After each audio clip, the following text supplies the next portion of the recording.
Black women, especially Black women who have Black male children, live in fear and agony every single day. A fear and agony that I promise you, the Metcalfs probably never spent a day living that way. That's incorrect. You suck. I hope Trump deports you. In this world, there's two kinds of people, my friend. Those with loaded guns and those who dig. Broadcasting from a Montana wilderness fortress at the headwaters of the Missouri, this is Matt Christiansen Live.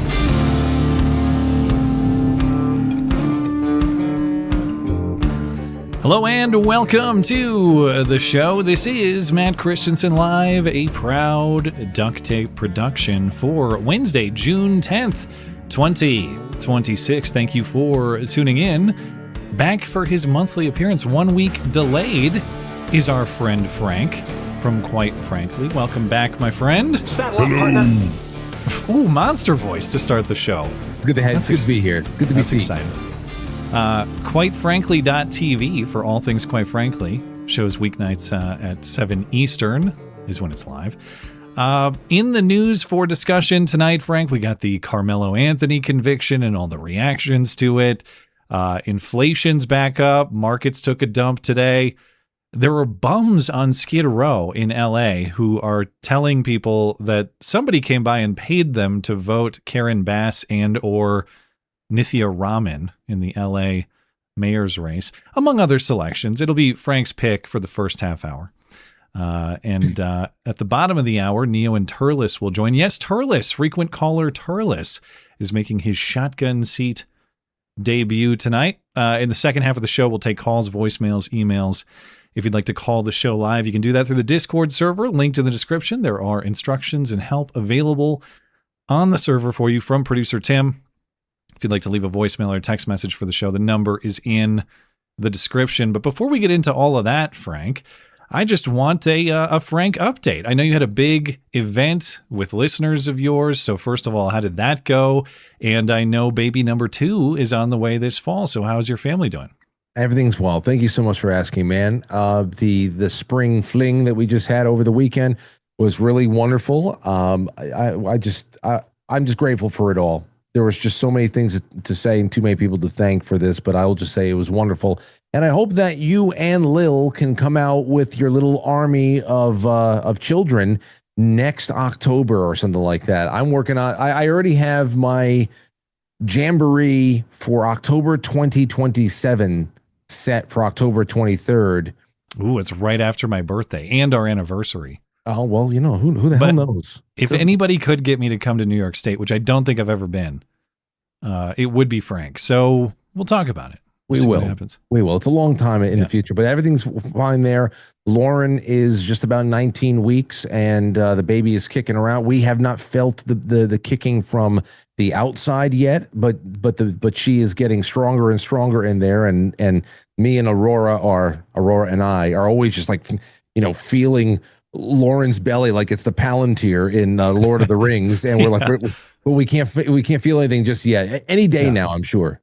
Well, as I've told you before, when the sibling joins, man, watching your oldest child become friends and play with your younger children is something else, and it really is a joy. It really changes the nature of parenthood. On the other side of it, not that I'm complaining, but in this household, it has been the children inspiring each other to scream loudly. So that is a factor you'll have to consider as well, that the chaos gets up to level 2. But I'm sure you and your lovely family are well prepared. Yes. Yeah, well, I mean, in closing, I'll just say, remember, the one thing that you're dealing with that I'm going to be observing from a whole new perspective is that you have had your 3 children in short order. And I don't know, God said that there was going to be a 6-year gap in between Aurora and her baby sister that's coming in November. So I don't doubt that they are not. I don't doubt that they're going to be the best of friends, but it's I think that Aurora may be in a position to be a little bit more of a calming, nurturing kind of a figure there. Though the one thing I'm thinking about, and I hate to make this so personal right now, is from the onset, what I'm focused on is making sure that she is always in the mindset of being a sister. And I want to prevent her from feeling too maternal, like this is my baby and I have responsibilities for this baby beyond being a sister. I want that to be a sister bond and not a third wheel parent for. I want that, so I'm.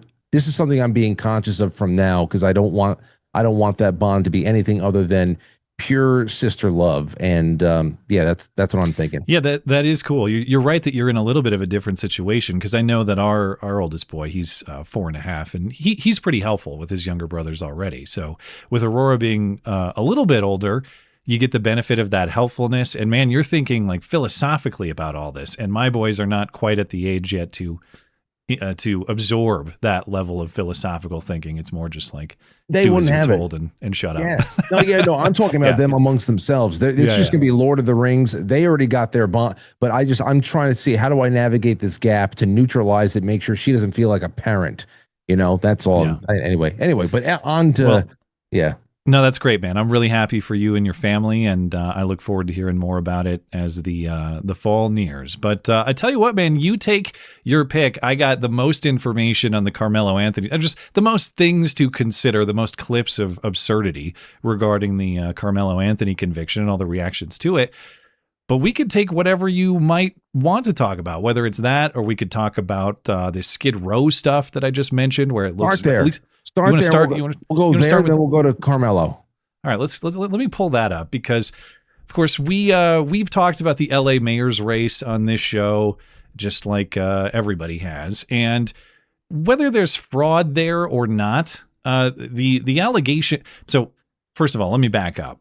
Nithya Raman has the miraculous ballot drops late in the week last week, takes out Spencer Pratt. So now it will be incumbent established Democrat Karen Bass against City Councilwoman Socialist Nithya Raman after her miraculous ballot drops, and people wonder, was it fraud?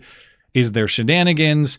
As we've talked about on this show, whether it's fraud in the legal sense or just something shady, California's voting structure is such that ballot harvesting is virtually unlimited, and you can send in ballots right up until the 11th hour on election day. So in that circumstance, that means that it's just a Pokemon game of collect them all. Go to an apartment complex, go to a nursing home, or go to Skid Row, as was reported by a guy on the ground this week. His account is I don't have it right in front of me, the guy who was recording these videos, but you can see several of these Skid Row homeless people he was talking to. And he posted these videos on his TikTok account, and several of these homeless people in Skid Row he's talking to are telling him, yeah, somebody came by and paid us small sums of money, $2. Some of them negotiated it up to $4 to vote for Karen Bass or Nithya Raman. Here's one of the people that he spoke to. Did you vote? Yeah. Oh, you did, for Karen Bass? Yeah, Karen Bass. Right. That's her last name, Bass? Karen Bass, yeah. Or Nithya Raman? Karen. Karen? They told you to vote for Karen?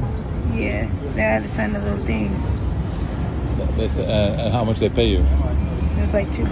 $2? Or to sign off on a thing to vote for her? Yeah. And so they do this for everybody out here? Yeah, they come out here all the time. They just get everybody to vote out here, huh?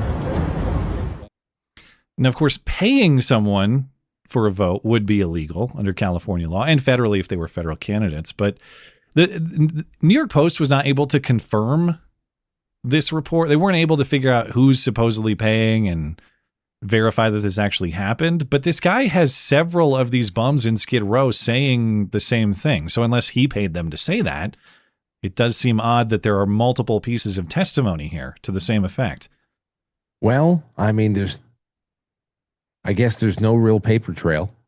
And I have to imagine that you got to crack a few eggs to make an omelet there. Who cares if a few homeless people who are strung out on drugs even if they all corroborate and they say the same thing. What are you going to tie those $2 to? Where can you find the two paper dollars? Like what? Where does that show up on whose ledgers?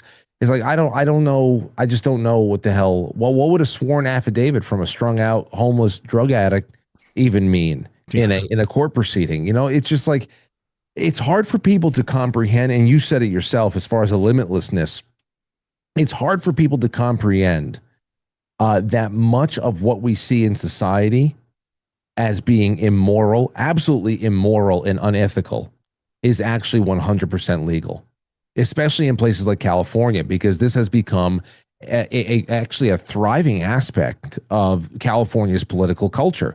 It is an immoral and unethical political culture. And in a way, it's the 10th Amendment at work. I guess you can do that. I just wish that everything else that it received all the other entanglements were gone, and they can just absolutely sink into the sea under the weight of all the bad decisions they're making. And in an immoral and unethical state can legalize many of the things a normal person would find abhorrent, as we know. I mean, there are morons in Oregon right now who actually want to ban hunting and fishing across the board because it's cruel to animals. Meanwhile, I've heard that. So quick aside on that, because I've seen that headline and I haven't taken the time to look into the details. Is that not sensationalized at all? That's actually what they're trying to do. Well, whether or not it's ever going to have a chance to pass is secondary to the fact that there are people out there who are this off their rockers that they would think they would be so emotionally invested in saving some subspecies of carp. And meanwhile, in Oregon, that's one of those states where a woman has righteous power to have her child dismembered the day before delivery. It's a hellish kind of a thing to think about. It's completely dwarfs the horrors of slavery and indentured servitude, in my opinion, at least.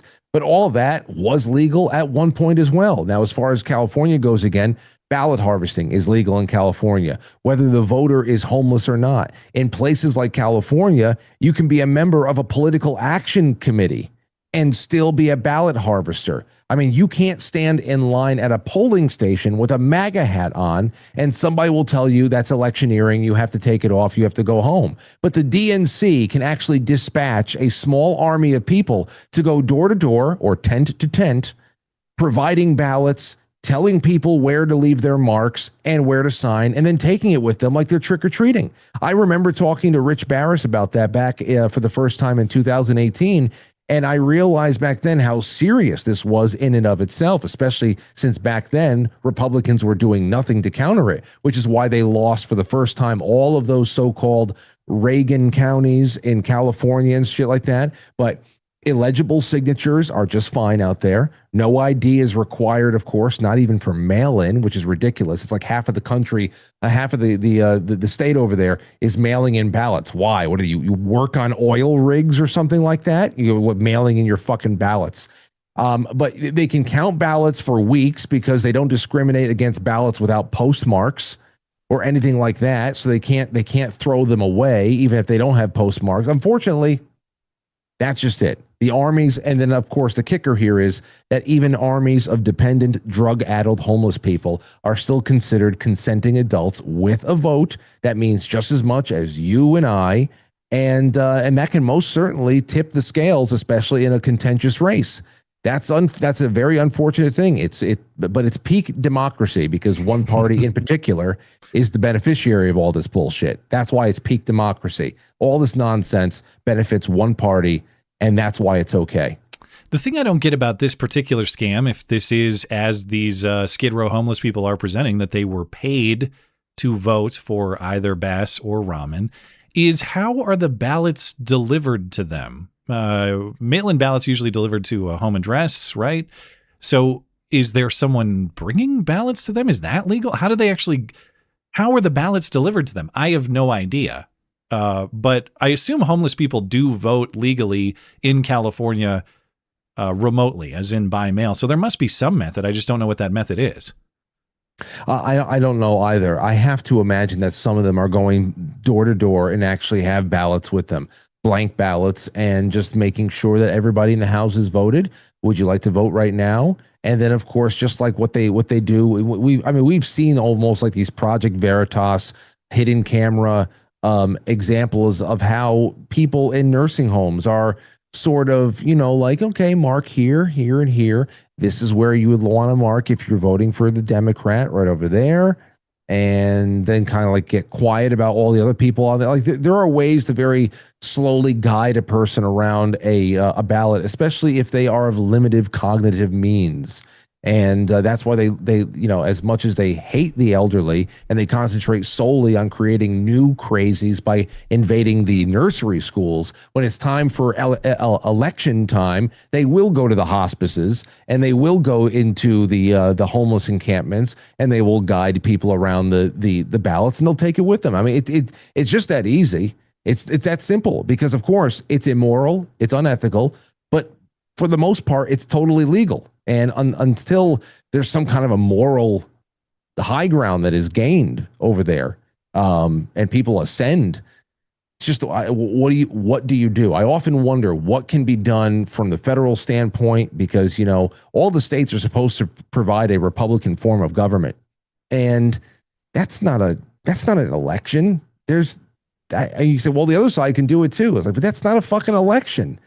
That's not an election. That's some weird video game. And I guess you could say, well, that's all it is, Frank. And you're like, okay, then what the hell are we doing here? And that's what we talk about every 2 to 4 years. What the hell are we doing here? Well, I want to leave plenty of time for Karmelo Anthony reaction. Of course, people saw, I'm not breaking news here, but Karmelo Anthony, of course, the track meet murderer at the Dallas high school track meet, or Dallas area in Texas, last year. He's convicted on first-degree murder charge, sentenced to 35 years in prison, lower than the possible life due to mitigating factors like his age. Now, we can talk about the case itself and the sentence, which, of course, there's plenty of material there. But I want to leave enough time because last time, Frank, when you were on, I believe we discussed the canons, right? The canons of that J.P. Morgan lady who... who was forcibly servicing that other her subordinate at the bank or the investment institution or whatever it is. The reason I bring that up is because we have rival canons. Okay, the Black Panthers and a bunch of activists are outside the courthouse where Karmelo Anthony was just convicted. Check out the canons on this Black Panther lady. We gotta tell our kids the truth that this is a racist ass country. We gotta tell them the truth. Who don't get stop that cool ass shit? Nobody want to hear about what we do to each other. We try They'll come into view, don't worry. White folks kill white folks. Mexicans kill Mexicans. We ain't trying to hear no cool shit today. Go over there with them white folks with that. This is a racist ass country. We're in a racist ass state. This is a racist ass court. I think you should leave, ma'am. This is a war. I think you leave. This is a war. Okay, I think you should leave. Look at those massive jugs. I think they're real. I don't. That it looks like Kayla Lemieux, the Canadian teacher, but those of course are prosthetics. These, I believe, are 100% real cannons, Frank. No, that is genetics and a lot of hometown buffet. That is a lot of cornbread right there. The anatomical balance here is quite amazing. Like I would assume, like she can stand upright without tipping over. I find to be fascinating. It almost looks like one boob. until I see cleavage, I'm going to think that this is one gigantic boob. How does the shirt even work with volume like that? I don't understand. But I don't know. Well, Johnny Hoyle in the chat room said slavery caused that. I don't. It's just stupid. Of all the many ills.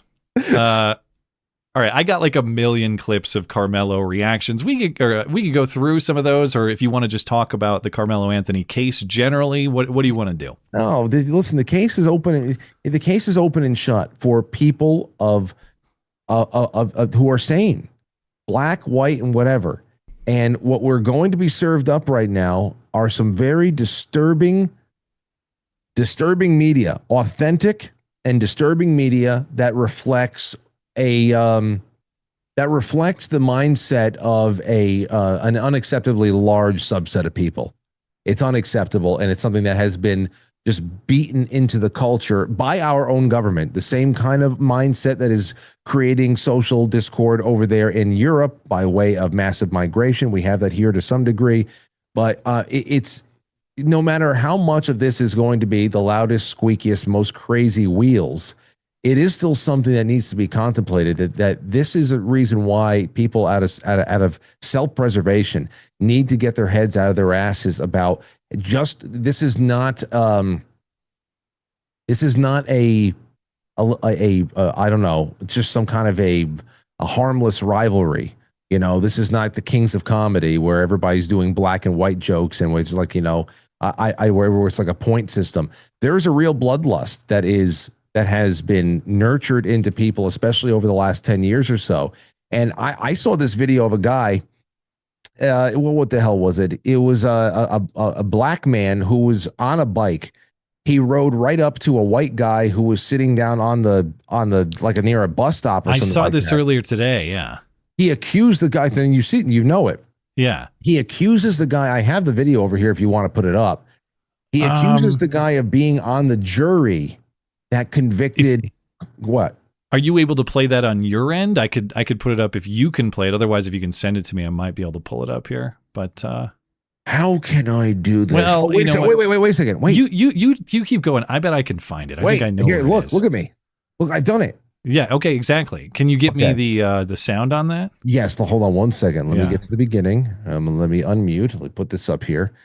So shocking video out of Florida. A black man rides up to a white man, accuses him of being on the jury that convicted Karmelo Anthony before punching him despite him being tried in Texas. This is in Florida. I thought you was on the jury selection for Karmelo. My B. Here you go. Oh, I don't have the sound. What, you on jury selection? Oh, there we go. Now I got it. Yeah. No, he wasn't. Man. No, he wasn't. Seriously. No, he wasn't. He wasn't. He was on jury selection. He's a vet. He's a vet. He ain't been on jury selection. Fuck girl. I ain't worrying about that. Fuck you. You gonna die. You on jury? Why you on jury selection? You on jury selection? You was on jury selection? Oh, not for Anthony. Not for Karmelo Anthony. Oh. All right, my B. I thought you was on jurisdiction for my B. Man, what? Laughing the whole way home, Matt.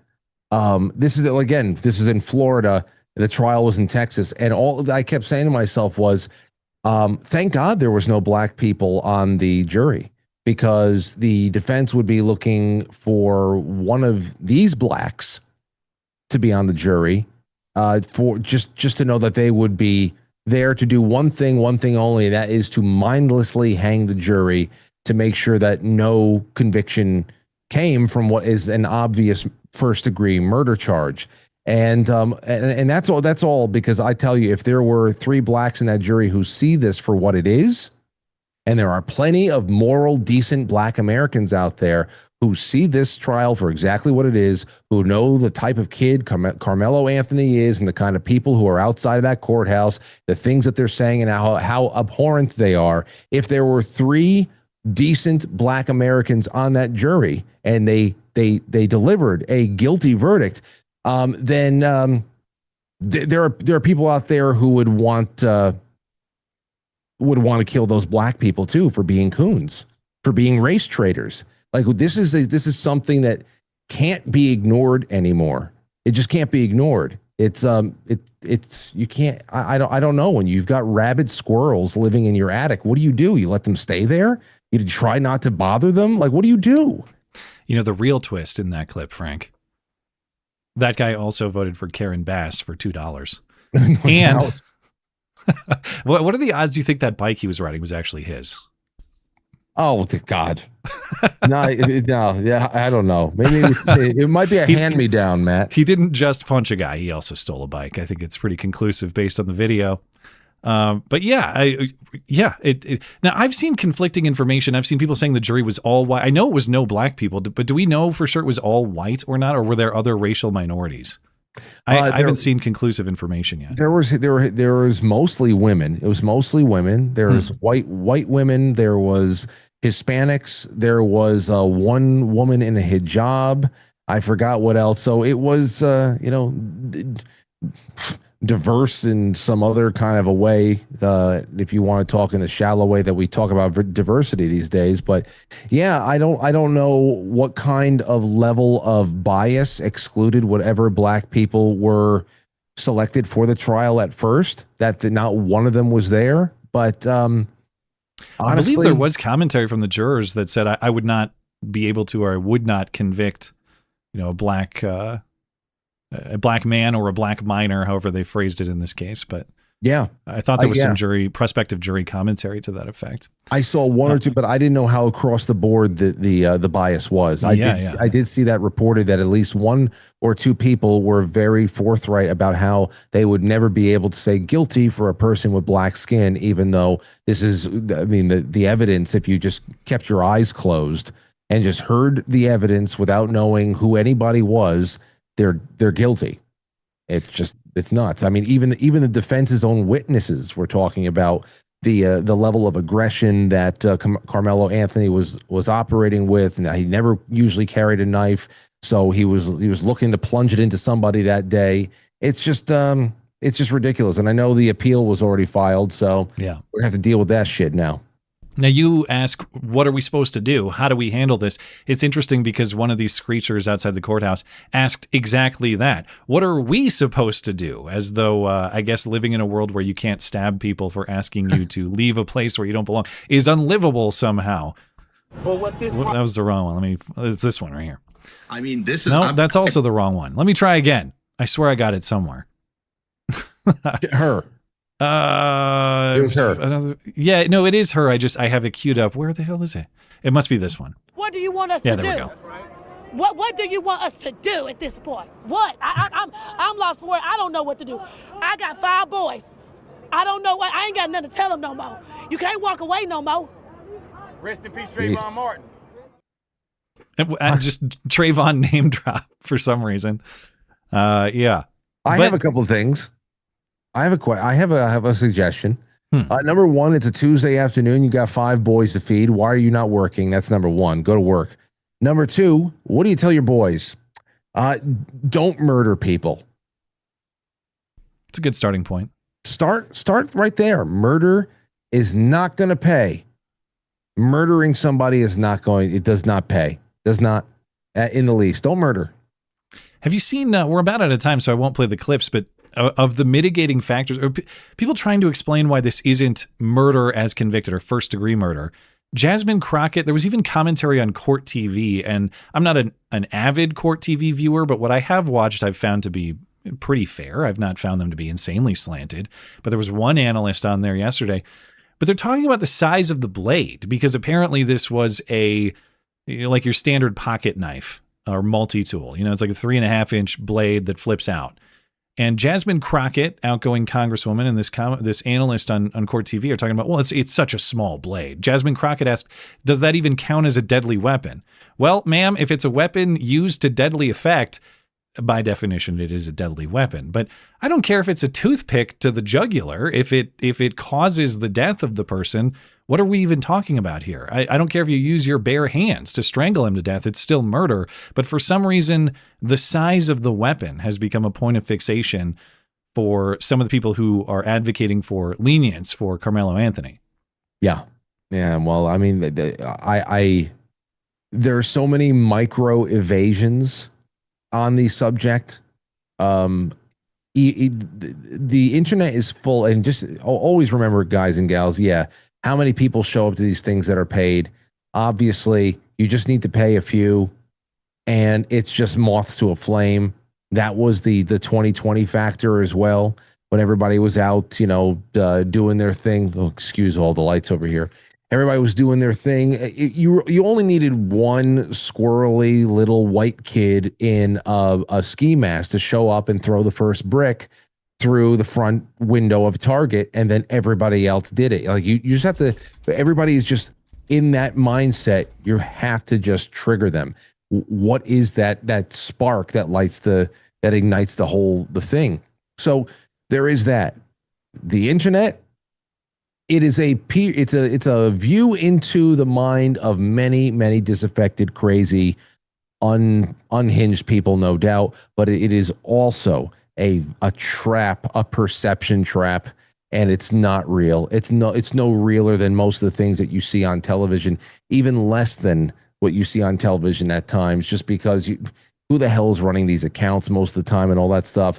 But you could just tell the gymnastics, even people who are trying to be unbiased about things, they say it was a deadly choices were made by everybody in this. Austin Metcalf for thinking he had to police that tent. Like, no. See, everybody trying to be the unbiased arbiter of what's going on here and being sympathetic to all parties. No, this is not fucking Hollywood right now, where we need the origin story of the villain so everybody can get a little. Can we spread some sympathy around? No. Okay, people, they did not want this person under the tent with them.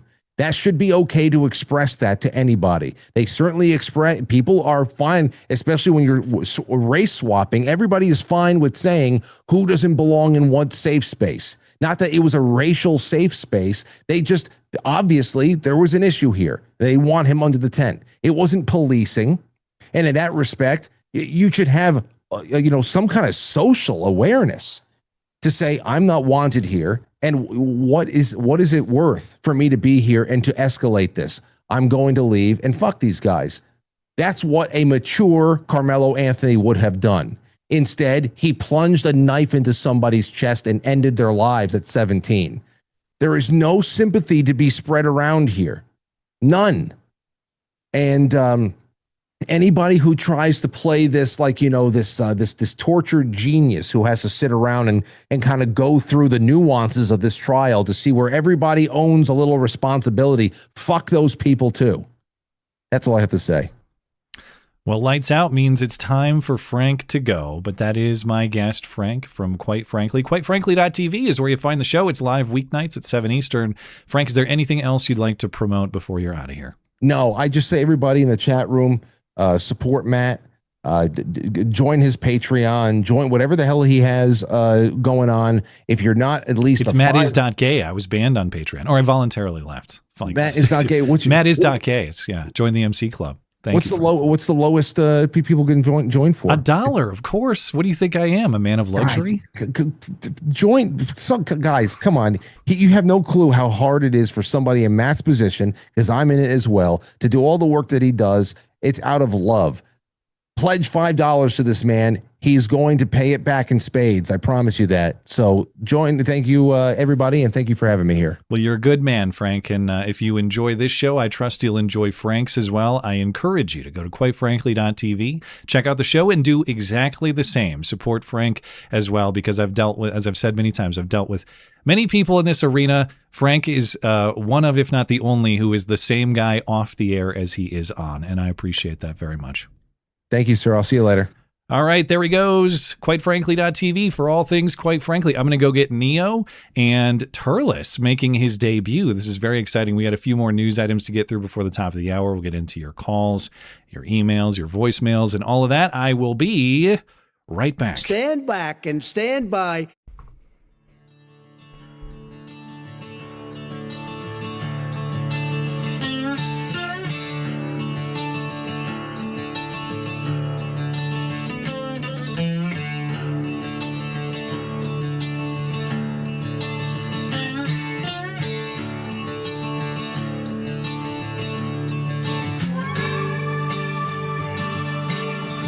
Stand back and stand by.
Hold on. Mike was muted. There we go. Welcome back with us tonight. He took the red pill before. It was cool. Neo is here.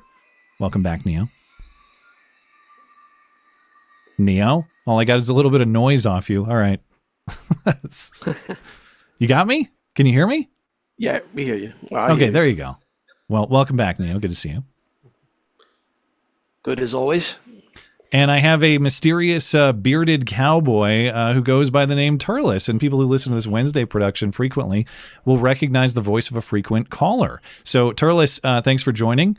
And pressure's on in your debut in the shotgun seat. Are you ready? Good to be here. All right. I was just reading a fascinating book here. All it says is... Hold on. Your mic is pretty soft, though. I need you to bump it. Oh. I don't know what happened. I swear we tested this the other day. Or get it closer to you. We did. I should probably just speak up. Hello, how's that? Yeah, that's better. Okay. Well, my book just says, you are gay, LMAO. I don't know what that's all about. Okay. You are gay, LMAO. We'll go with that. I didn't know we were doing bits to start the show, but I'll allow it. Let me pull up. I want to get back into the news. I got plenty to talk about. Now, Frank and I went through the Karmelo Anthony stuff. There's like a million clips I could play. If we have time, maybe we'll come back to some of them. But I got to get into the inflation report that just came out earlier today because things are looking a little rough out there economically. We just got the inflation numbers this morning, 4.2%. So that's year on year, May to May. And actually up, what is it, like 0.7% from just April? That is the highest level of inflation since 2023. We're now at the half Biden.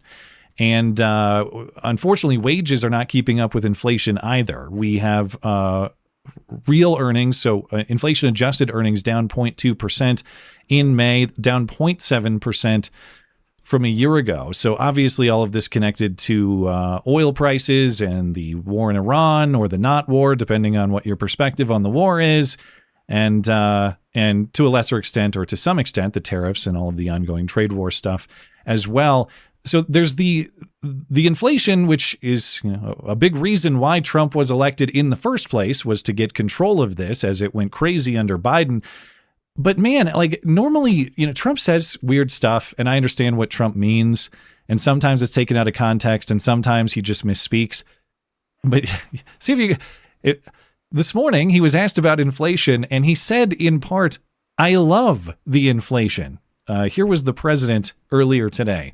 Are you concerned, Mr. President, about the latest inflation number which came out this morning? Could that be a No, I love it. The numbers were great. You know what I really love? I love the inflation. You know why? Because as soon as this war is over, I can say it now. Something you didn't know. We've been taking out millions of barrels of oil. Nobody knows it. You know who doesn't know about it? Iran until right now. I don't know what Trump is doing. Okay, Turless, you're in the hot seat because you are our resident plan truster. What the hell is this? And how much should I panic? Well, what I would typically say about this is that he is, as usual, speaking not exactly to you. He is speaking to the Iranians. You have to understand, as usual, this is still the art of the deal guy. He is not really trying to make a deal with you exactly. And I don't mean that to say that he doesn't care about the voters, that he doesn't care about the constituents, but rather he's thinking about what are the Iranians going to take away from this? As usual, he's going to say, are they going to give me a better deal if I act panicked about inflation or if I act confident that it doesn't matter. Whatever happens as long as victory is achieved. He's trying to look at it from their perspective. That's my takeaway. I get the strategy of not looking panicked because, of course, that leverage is the Iranians. That is their card, is delay and political pressure. So if Trump looks like he's buckling to that political pressure, that's a signal to them. I get that. But man, aren't there other options besides I love the inflation? Because you don't have to love the inflation to do that. But Neo, you have is this? I want to go to Neo quickly. I'll come back to you, Turless. But Neo, is this as terrible as it looks, or am I missing something? Trump, love him or hate him, whether it was truly bad or not, he's gonna say anything that he's gonna present everything in the most positive light he can. I almost expect him to say we have the best inflation, ours is the greatest inflation in the world. He's just always, no matter what, when his casinos were in trouble, he would say they were the greatest casinos. It's just how he is. He's the eternal salesman. Turless, do you have another thought you wanted to say? No, not really. But it's clear that, and maybe we're going to bring this up, but some interesting breaking news about Trump's statement that we're taking oil on the. I didn't know what the hell he meant by that. So do you know what he means? This commentary about taking oil, I don't know. And even in the story in the cover. Okay, so what's the story? He claims that they took something like 1 million barrels of oil in oil tankers and snuck they, as in the U.S. military, or who? The U.S. Navy. Okay. And there is some indication. Who knows if his numbers are right? But there is reporting that ships have been sneaking through. They have evidence of that. They don't know how many. They don't know if Trump's exaggerating the number. But he claims it's something who's sneaking through? Iranian stuff sneaking through our blockade, or us, or someone else? The U.S. Navy is sneaking ships, oil tankers that are stuck in the Gulf because of the Iranian blockade through the Strait of Hormuz. Okay. So Trump's claiming it's like 200 ships, 1 million or 100, whatever he quoted as the number of the oil. I've seen news reporting where they're saying, yes, it does appear that ships have been sneaking through the Gulf unknown to people. Okay, so maybe I hope there's more to it, because if it's just a return to Biden-era inflation and saying, I love Biden-era inflation, or, something, it's not on that level yet, From my brief investigation of it, it was basically Trump claims X amount of barrels of oil are coming. It's clear some ships are going through. Whether Trump's numbers on it, I have no idea. I can't tell you if it's accurate. Right, and there are definitely a lot of ships going through the strait that aren't just carrying oil. So that's kind of been underreported, but there's definitely traffic going through there, and there's more and more. It's been really slow, but there's been more and more recruitment to people to clear the strait of any potential mines and that sort of thing, and the mines are fake. Everyone knows that. They're the phony mines. That's by the way, I should mention 40. We just launched 49 missiles into Iran right before the show. So I saw there. I had some. I was looking at the news that there was breaking news of striking multiple targets. Yeah, so the ceasefire is a little less ceased, I guess. Is it still not a war, and is the ceasefire still on, or what's the status now? The fire less. Yeah. Not exactly a ceasefire, but yeah. Right. No. Well, it's the mostly peaceful ceasefire. Yeah, exactly. There's some mostly peaceful stuff going on in Northern Ireland I want to get to too. So I'm going to keep it moving because there's a few things I want to talk about. But I want to check in on Graham Platner's expected win in the Democrat Senate primary in Maine. There effectively was no challenger. So even though he has this embattled campaign where he's accused of extramarital infidelity, and of course he already had the Nazi tattoo that he covered up and all these scandals, and being pictured in only a towel on a platform that's known for child exploitation and all the antics of Graham Platner. Well, what the hell's that? Where did that come from? Sorry, there's you know what that is? I blame Frank for that, even though that's clearly my fault. Duct tape all over the place. It's a disgrace. The reason I blame Frank for that is because I had Frank's website open, and then there's something playing on his website, and I forgot to mute it. So that's what that was. I thought it was like a rainstorm coming into my studio or something. Oh, you're still sharing your screen? Wait, what? I thought something was playing. I thought you shared a screen with him earlier. Just a tab open or something. Yeah, I just had his website open to for promotional purposes. But anyway, okay, back to Graham Platner. The reason I bring this up is not really to check in on Graham Platner's win. That was kind of expected, and now Democrats are going to have to get behind this guy for any hope of taking the Senate in the fall, which is already a long shot, but they need Maine to do it. Okay, I'll watch that show. But the reason I'll watch that show mostly is because it's going to involve John Fetterman. And I brought this up on Sunday because John Fetterman, based Frankenstein, the senator from Pennsylvania, of course, was ripping Graham Platner saying, hey, if you prove that you didn't send dick pics to minors, then I will ditch the hoodie and I will wear the suit every day. That was John Fetterman on Fox News. I'm not sure exactly why that was supposed to motivate anybody, but all right. I want to see dolled up John Fetterman, don't you? Yeah, for us. Mostly, I would like to know that my United States senators are not pedophiles, but I guess that ship has sailed a long time ago. Is it just me, or have we heard more from John Fetterman on this race than Susan Collins? Yeah, probably. Maybe that's the smart play. She doesn't have to do anything.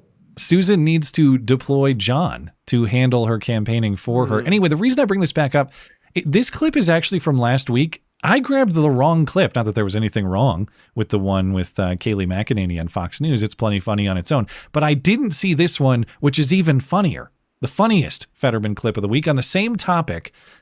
So this is John Fetterman ripping Graham Platner, and it's tough to know even how to introduce this one. John Fetterman on CNN talking about dicks to dunk on Platner. Did Senate Democrats discuss Graham Platner posting pictures of his, you called it his dick did you discuss this in a lunch? No, what I'm saying is that he has been sending sexually explicit kinds of messaging with women. And I assume over the 10 years that he was a membership in that, Okay, so you're assuming that that's what he was doing. That's what I just wanted to follow up on, because if that's something that is in active conversation among Senate Democrats, that I think would be of interest to our audience. A guy that he talked about and described dicks. He's already done that in his writings. And when he used to sit in the porty potties, he would say that he would want to masturbate in them and describe those things. So, he has very interesting kinds of. I'm glad my children aren't old enough to watch this show. But again, I had invited P. Hustle. He could just submit all of the messages that he sent to the dozen women last year. He could confirm that he is not sending those images, and he should confirm that all of those people that he was engaging in that were at least 18 years or older. So this is CNN. Yeah, they need the bumper out right there. I just want to thank John Fetterman for a wonderful submission to the soundboard. Dicks. I cannot believe I'm hearing that multiple times on CNN. This is a brave new world. I mostly just all of that was just to hear John Fetterman say it. Dicks. Moving on. Turless, you might be able to help me through this segment. Neil, I'm sure you're paying attention to this too. I didn't have as much time to read about this story as I would have liked yesterday and today, but the white rioting is back in the UK. Maybe it never really stopped. It's not just Henry Novak, but they're rioting up in Belfast in Northern Ireland. Oh, they're showing everybody how rioting is done up in Belfast. I get fiery, but mostly peaceful indeed. Another heinous blade attack by a foreign migrant on a white guy. This Sudanese migrant was seen and recorded on video stabbing a man's neck and his face on the street. There is video of it, of course. I can't show it, but it's out there if you want to see that. It was characterized and believed to be an attempted beheading in public. There were bystanders who intervened. Police were able to arrest this guy before he was able to kill the guy he was attacking. The attacker is identified as some great tactical shovel deployment there by the bystanders. Oh, I didn't see that. That's how they took him out. Was the shovel? It was a hurl stick, whatever that is. It's some kind of sport they play in like Ireland and Scotland. Oh, so it just looks like a shovel. Okay. Yeah, but it was a great clubbing. Yeah, they took it to him. So this guy's now identified, the attacker, Hadi Aladid, a Sudanese man in his 30s, Aladid, who has been in the UK as an asylum seeker or on an asylum-seeking status since 2023. There are also images of the victim from the hospital. He's cut up pretty badly, but he is alive. He's an unidentified man as far as I've seen. He's in his 40s. Now, as far as the riots, those are getting crazy, burning down apparently migrant housing or targeting migrant housing in Belfast. I saw this crazy clip of, you can see some of the housing fires here. And then I was looking at this clip before live of a lot of cars on fire, but this one's just rolling down the street, crashing into a building. Hold on, Matt. Are you saying there's street violence in Northern Ireland? I guess. Is it the IRA doing this stuff? Is that... is it? I don't know who. Is there like an organized group behind this, or is it just authentic street rage, or what are we dealing with? I have no idea.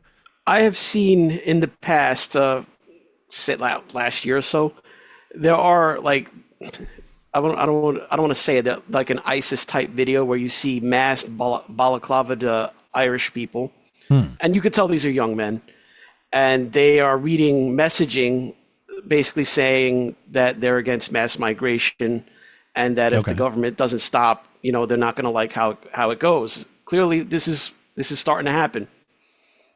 Okay, so they've been watching this for a while, and this attack is the one that is setting them off in the moment. Which because if you watch the people in the riots, I mean, they're all messed up. I mean, these guys are like they're in the full Antifa tactics, except they're not in black. They're just got parkas and they got their heads all wrapped. So this is definitely organized. Not exactly a new playbook for them. They know how this goes. By the way, my information is that we do know the name of the victim. Okay, I hadn't seen that. Do you have it handy? Yeah, Stephen Ogilvie. I put it in the tips. Yeah, it's Ogilvie.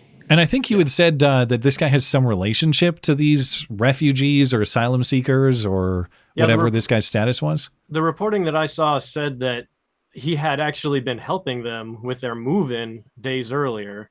So he's a neighbor, basically, and he was helping them carry stuff. This guy, he's got bad luck. Apparently, he was already kind of hearing impaired, not deaf, but hearing impaired, and obviously he lost one eye, and he's mostly blind in another eye now. And he was also learning disabled, I think. I saw a crazy story that this is not the first time he's been seriously attacked. He apparently was a flatmate with a drug dealer back in the early 2000s, and his drug dealer flatmate actually lit him on fire and tried to kill him.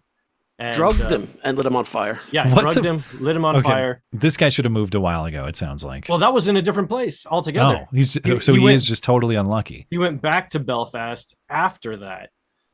So yeah, he can't catch a break. He was, I mean, literally, this poor guy. I mean, and his learning disability no doubt plays a role in his bad luck. Do we know what that is specifically, or is it just he just has a generic specific diagnosis? Okay.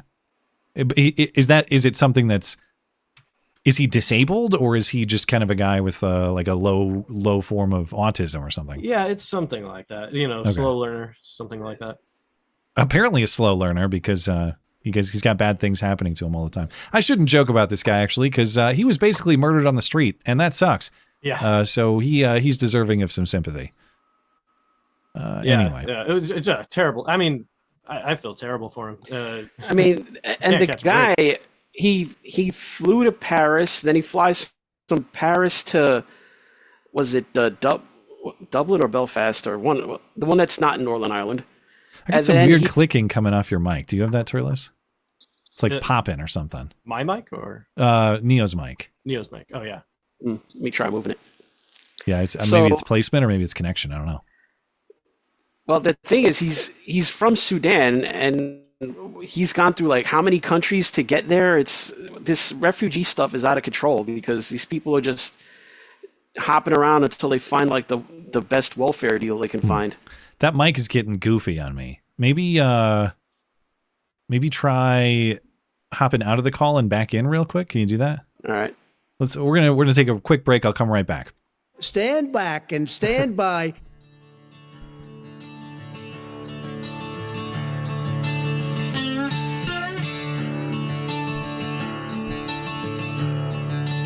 I'm impressed with the duct tape.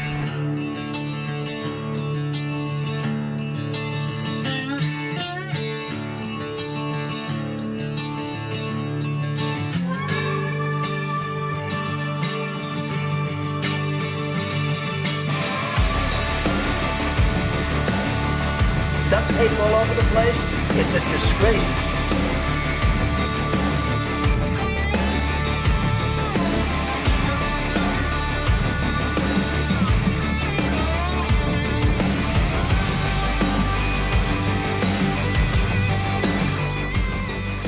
Okay, is it fixed now?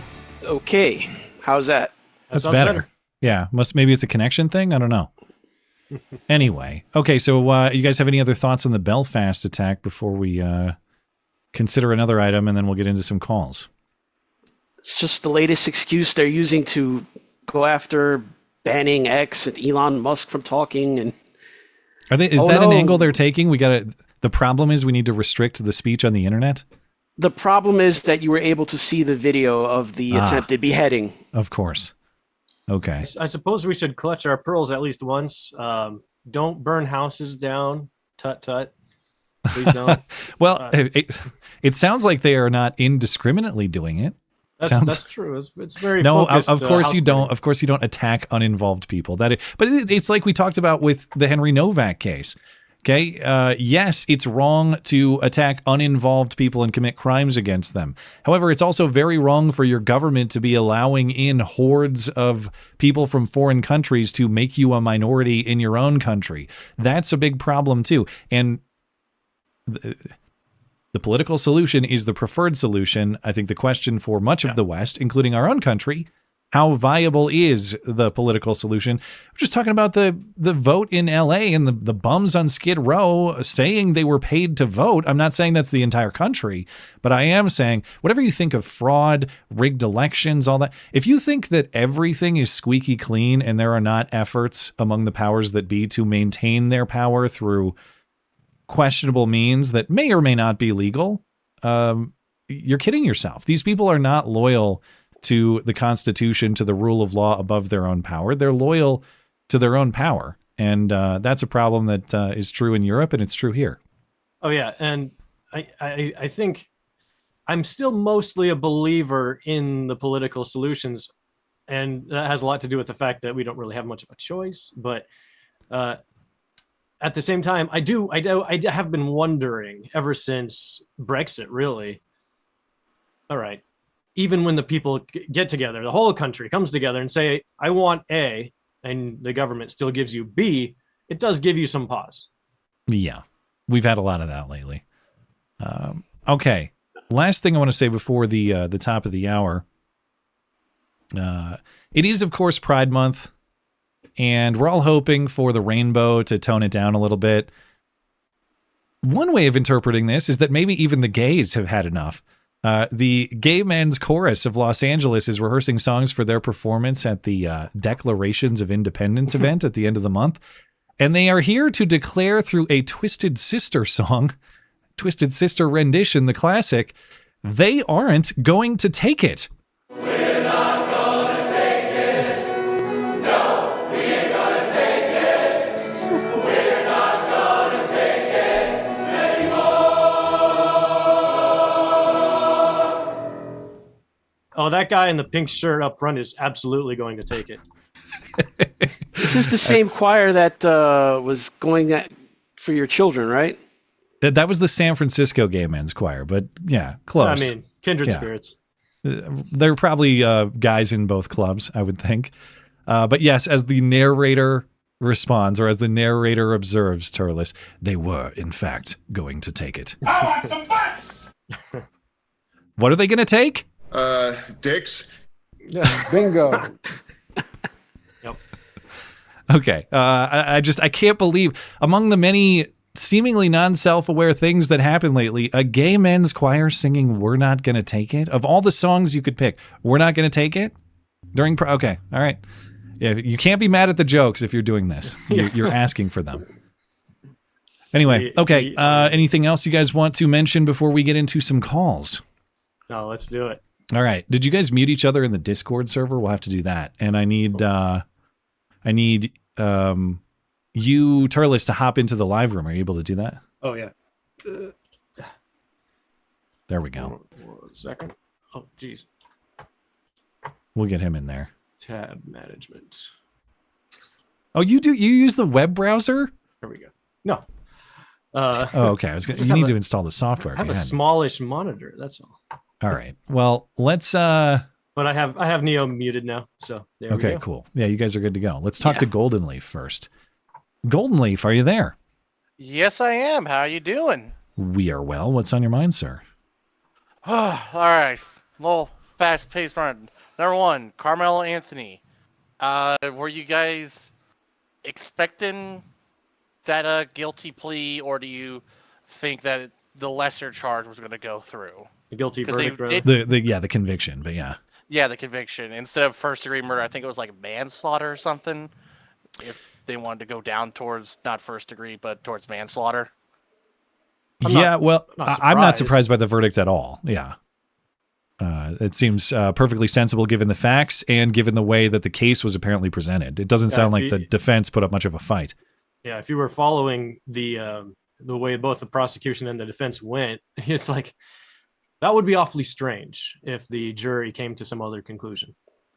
Well, apparently the defense was so short. It was like I was shocked by that. You missed it. Yeah, because that's what I'm more shocked by. All that money, and that's your defense team. Though we all know what the family's doing with that money. I mean, people have a lot of questions about that. Didn't he end up going with the public defender? That was memed, but that's not true. He had an actual hired attorney. But then he actually did hire somebody. Yeah, but he did apply for a public defender at one point. It was kind of strange. But Matt Walsh made the theory that there is some possibility that they're going to use this as a basis for appeal, that their lawyer basically did a terrible job, and so ineffective counsel appeal. Yeah. I guess. Okay, number two. The stuff happened in Belfast. Have you seen the video of the smug African getting shoulder checked? No. Is this related to the stabbing or the attempted beheading? It's more towards the riots that have been going on as a result from it. There was a group of Irishmen that were rioting, like all in their black and everything, and this like African dude was in front of them. He takes out his phone to record himself in the crowd in the back, like smiling like they ain't gonna touch me. No, they're racist. Like they're okay, I saw this. And this one Irishman runs up and shoulder checks the dude, and he starts running after he realizes, oh no, they mean business. I'll have to check it out. Send it to me, and I'll take a look at it. Or if you can link it to Tim could probably send it to me. I could check it out later in the show. Can you link it to Tim in the Discord server? I put it in the voice chat in the waiting room, like the actual VC waiting room. I can get that real quick for you. Drop it in the roll call and tag Tim, and Tim can or I can grab it there too. Just drop a link in the roll call, and I'll check in on it later. It's basically a guy that was, I guess, looking for clicks, and he just put himself in front of a huge mob of rioters, and is like, oh, they can't get me. Then they're getting closer, and then they get him. Well, one of them does. All right. Well, thank you, Golden Leaf. I'll check for that clip in a moment. All right. Yeah, I'll send it to Tim, and then he can send it to you. Actually, just drop it in the roll call, and I can grab it there. I'll grab the link from the roll call. Oh, in the roll call? Okay. Yeah. I can thanks, do that. Man. Have a good night. Have a good night. Good night. Neo, I still have a little bit of Discord echo coming off you. So if you can turn down your Discord just a touch, that'll probably take that out. Let's talk to Caleb. Caleb, are you there? Caleb? Hello. Mr. Anti-Vegan, what do you got for us? Hello? Yeah, I'm just... All right. You hear me? Yeah, we got you. All right. I'm just ready for this hood rat versus cowboy battle to start. It kind of already has, but there hasn't been a lot of fighting, just a lot of shit talking. No, it's just shit talking, and it needs to go down at this point because I'm done with this ghetto culture. I've been married to a black woman for 16 years now, and this is just disgusting. And more than half of the black community that I personally know is just as disgusted with it as we are. Just not as loud, I guess. Well, how do they vote? Then there's that question too. Yeah. Well, yeah, there's that question as well. And honestly, it's 50-50. Yeah, it's a little bit strange, isn't it? That they do hate crime. They don't like to see their kids getting blown away on the street. But when it comes to the point of the ballot box and you have the opportunity to say, well, maybe I'll hold my nose here, go for the guy who doesn't have the same kind of welfare policies that I like, but is going to clean up the streets. It's a coin toss whether they pull that lever. Well, I think it really comes down to a culture change, and enough of the Black community is ready for a change away from this urbanized ghetto bullshit that I think we're not going to see as much. Something's got to happen. Turless, weren't you in the Discord server proposing the idea of like forcing the Black father into the home instead of jail? You're on house arrest and there are armed guards forcing you to be a dad. Let's do that. I started a whole debate. I actually started two debates yesterday. Yeah, it really was going crazy last night. I did some of it and then I checked out because I had work to do. Yeah, but yeah, that was my proposal. Is basically just yoink all welfare that has allowed since Lyndon B. Johnson, since the Great Society policies were implemented, just yank them all. And this would basically force women to say, all right, I need to start really taking into consideration whether I can afford to get pregnant out of wedlock, whether I should be sleeping around, having multiple children, and just saying, it's fine, the government will take care of me. People used to make those kinds of calculations all the time. It used to be normal. It's not considered normal anymore. Now it's considered shocking that you would ever suggest such a thing.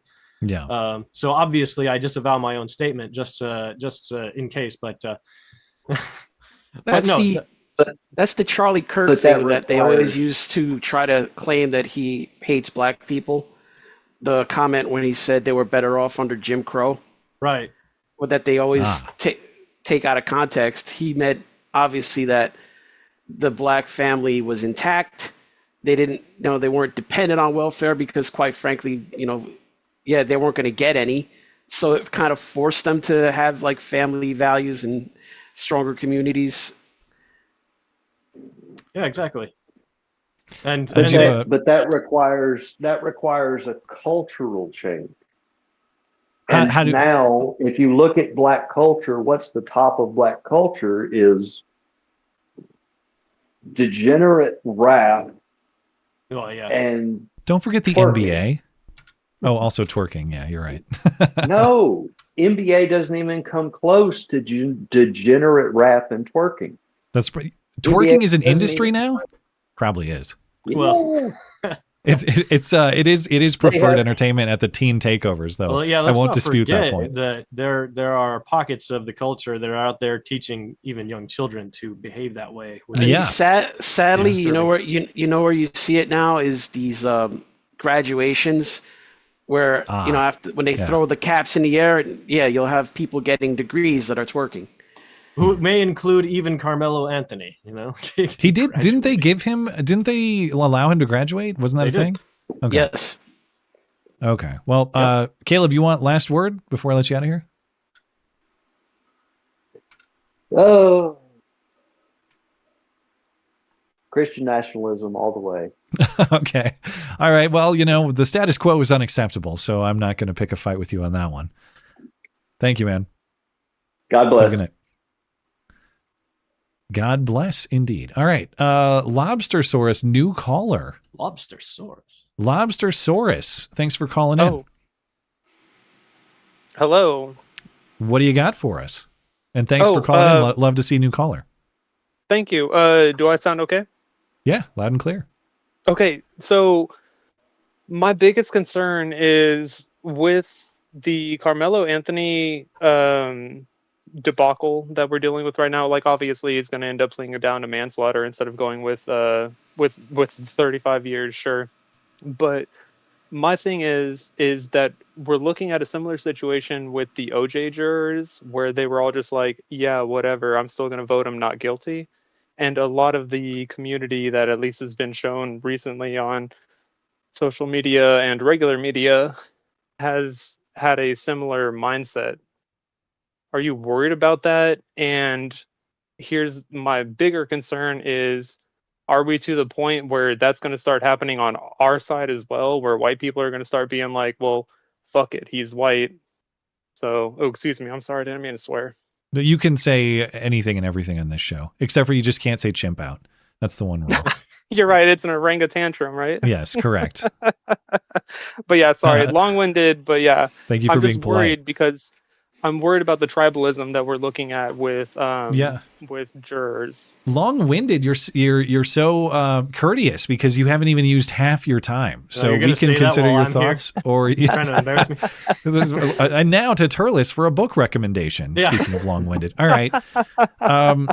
The Prince by Machiavelli. I heard that's a good one.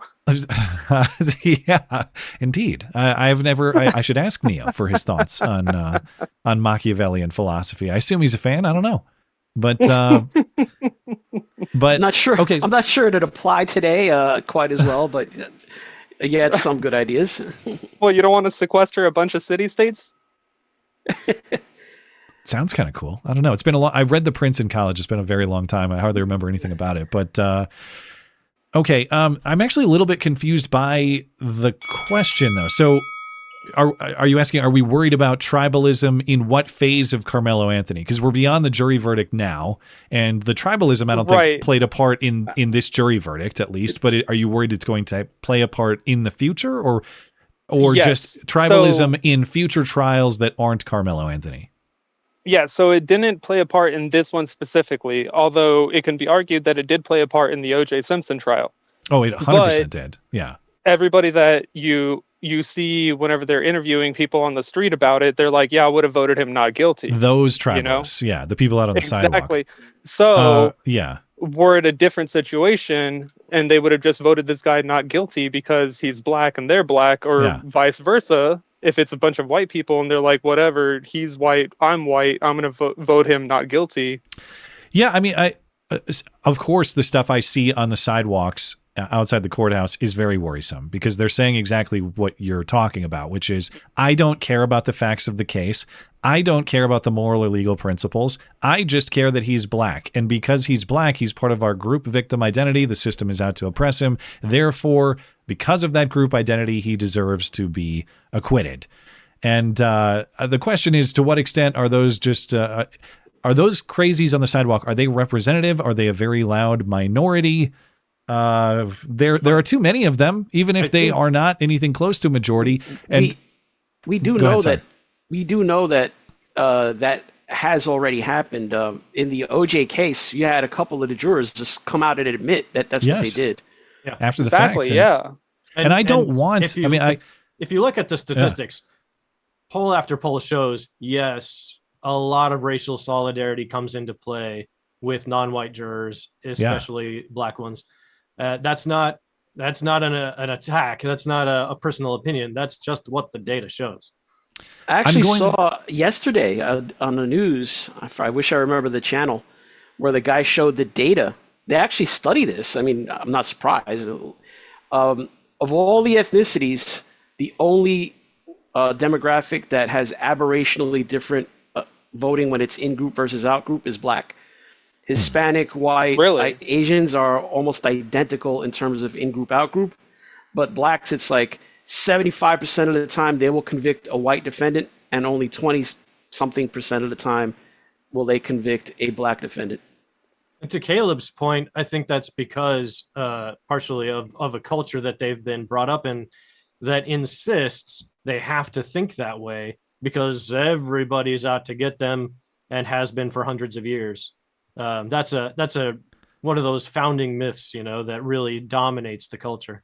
It creates a paradox because to Caleb's point, if I believe that the racial tribalists are wrong to acquit or convict based on racial tribalism alone, the solution is not white tribalism, even though I don't think there's anything wrong with being proud of your heritage. I don't think that that's some kind of moral failure or anything like that. What I mean as a matter of justice, your race should and cannot play a role because it's a question of what you did individually and what the facts of your individual case are. So for justice to be administered, I think it requires a racial blindness. But if you adopt that, is that a losing strategy when you are up against dedicated racial tribalists? How do you solve that? I don't view counter-racial tribalism as a solution in the justice setting, or a lot of settings, frankly. But what is the solution? How do you fix the problem that Caleb's describing? This is really disturbing because one of the solutions that people are going to start to think they've identified is just getting rid of jury trials, which have been sort of a golden standard of our Western sort of waspy tradition coming out of the UK. Ironically, they're starting to ban jury trials in the UK now. Right, and really, yeah, and this is really disturbing, because again, that was an innovation, right? In the past, going back thousands of years, there was no such thing as a jury trial. That was one of our really sort of novel Western Enlightenment innovations that helped ensure more fair outcomes. That now, of course, because we've I guess degenerated to such an extent that we've got so many people who are of a more third world mindset. The problem with jury trials itself is that they developed in an environments where there were homogeneous populations with high trust. I don't think you could point to a multi-ethnic society where you could operate a jury trial system. Is the team forming built in? Is that a necessary consequence of a multiracial society like you're talking about? And it's not just the racial dimension. I mean, we have a political dimension now where you've had, basically red voters abandon the cities. And now, you have one political party taking advantage of that by indicting their political opponents in jurisdictions where it's like 80 or 90% their voters. And you see in DC, New York, if you're a Republican, you can't get a fair trial there. Yeah. Well, Caleb, thank you Lobster. Caleb was the previous caller. My mistake. How could I disrespect you like that? Huh? I know. I feel terrible. You know what? I'm fired from my own show. You're fired. Can I just do you have a quick real final quick thought? ask a final thought? Yes, that's all I want. Is so you're a my principles sort of guy. Mm-hmm. How long are we going to allow our juries to be affected by tribalism before you finally put your foot down and say, okay, this shit kind of needs to get fixed, sort of thing? Well, that's my question. That's my is point. What is the fix, though? If you have a proposed fix, I would like to hear it. I don't know what the fix is. No, sadly, I don't, dude. That's for wiser men than me. I merely point out the issues that I see. I don't fix them. It's hard to fix the things. I get it. I'm not calling you out for it. That's the problem. That's for smarter people than I am. Right. Like the fix is the fix that we're entertaining is counter-racial tribalism, and I understand why people view that as a possible solution, but it's not for whatever value it has in other arenas, as in preserving your heritage and all of this. As a matter of justice, I don't think that's a solution at all, because it requires us to look away from the facts of the case and the moral and legal principles and into just demographic characteristics of the person and how it relates to other people who are irrelevant to that case. So whatever you think of racial tribalism in the general sense, to me, it makes no sense in the justice system setting. Unless the only fix outside of that is just like we don't have societies with multiple tribes anymore. It's just we have homogenous societies like the old days, like Neo and Realist was saying, and there aren't tribes because there's one tribe in that country, and that's the way it works. I don't know.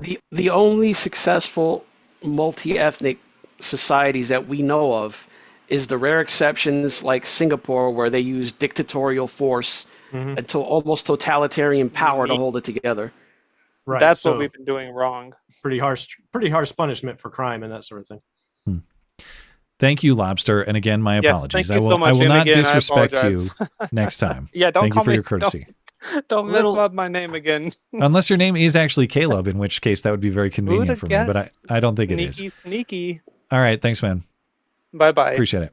Bit of a live fact check. Somebody in the chat was trying to correct me. So to be clear, I guess the modern version of the jury was established with the Magna Carta back in 1215. So somewhat pre-Enlightenment. Of course, implementation has developed since then. Thank you. The Magna Carta, it introduced the idea for the nobles. Right. But yeah, it was the first. All right. We are going to get into some super chat. Then I got voicemails and emails before we get into all of that. Hey, have you considered joining the MC Club? Well, you should. Here's why. Hey, if you enjoy the show, please consider supporting the show by becoming a member of the MC Club. For as little as $1 a month, you will enjoy a series of exclusive perks, including ad-free videos and podcasts, video calls, and a community Discord server with me and other listeners, loot box giveaways with channel merchandise, your name in the credit roll after videos and streams, and much more. But most importantly, you will help keep the Duct Tape production alive and independent from all those sinister forces of control. Join the MC Club at mattchristiansenmedia.com/support. Linked in the description.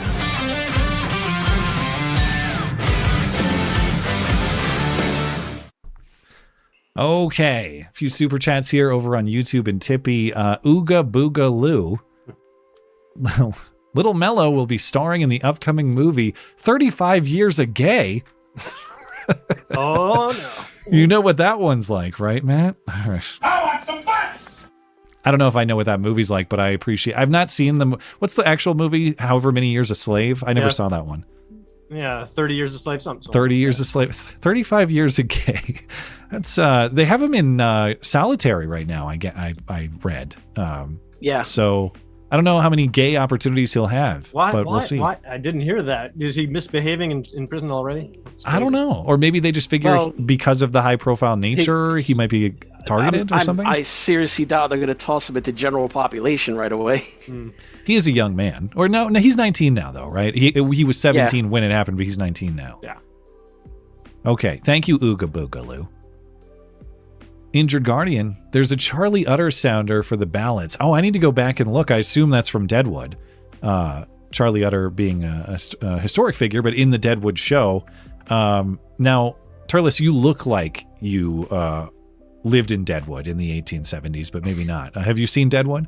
No, I haven't actually. He doesn't swear near enough. Yeah, what's that actor's name? Ian McDermott, right? Or no, that's not him. Ian McDermott is the Palpatine guy, isn't he? Who am I thinking of? What's the Oh, the guy that played Al Swearingen. Right? Yeah, what's that actor's name? Ian something, isn't it? I don't know. I forget. He was in Game of Thrones too, and was he? Oh, yeah, man. a couple episodes. Al Swearingen actor Ian McShane. That's what I was looking for. I used to love his interactions with the Chinese guy Wu. Oh yeah, it's a great show. If anybody likes westerns, you like Yellowstone or the Yellowstone prequels or stuff like that, Deadwood is as good or better than any western series I've ever seen. It just didn't get a proper ending, and it's like 20 years old. It came out when I was like a senior in high school, like 2006. Seriously, why is every show I watch now a fucking ranching show? It's like the Taylor Sheridan universe. Are you watching? You guys watching Dutton Ranch? My family's watching that. I actually kind of like it. It's I love the Beth and Rip characters, so it works for me. Although I have some questions about Rip the plot is the man. that nobody cares about. But I'll be honest, I don't watch a whole lot of television. I like movies, but television always disappoints me, so I tend to just drift away from it.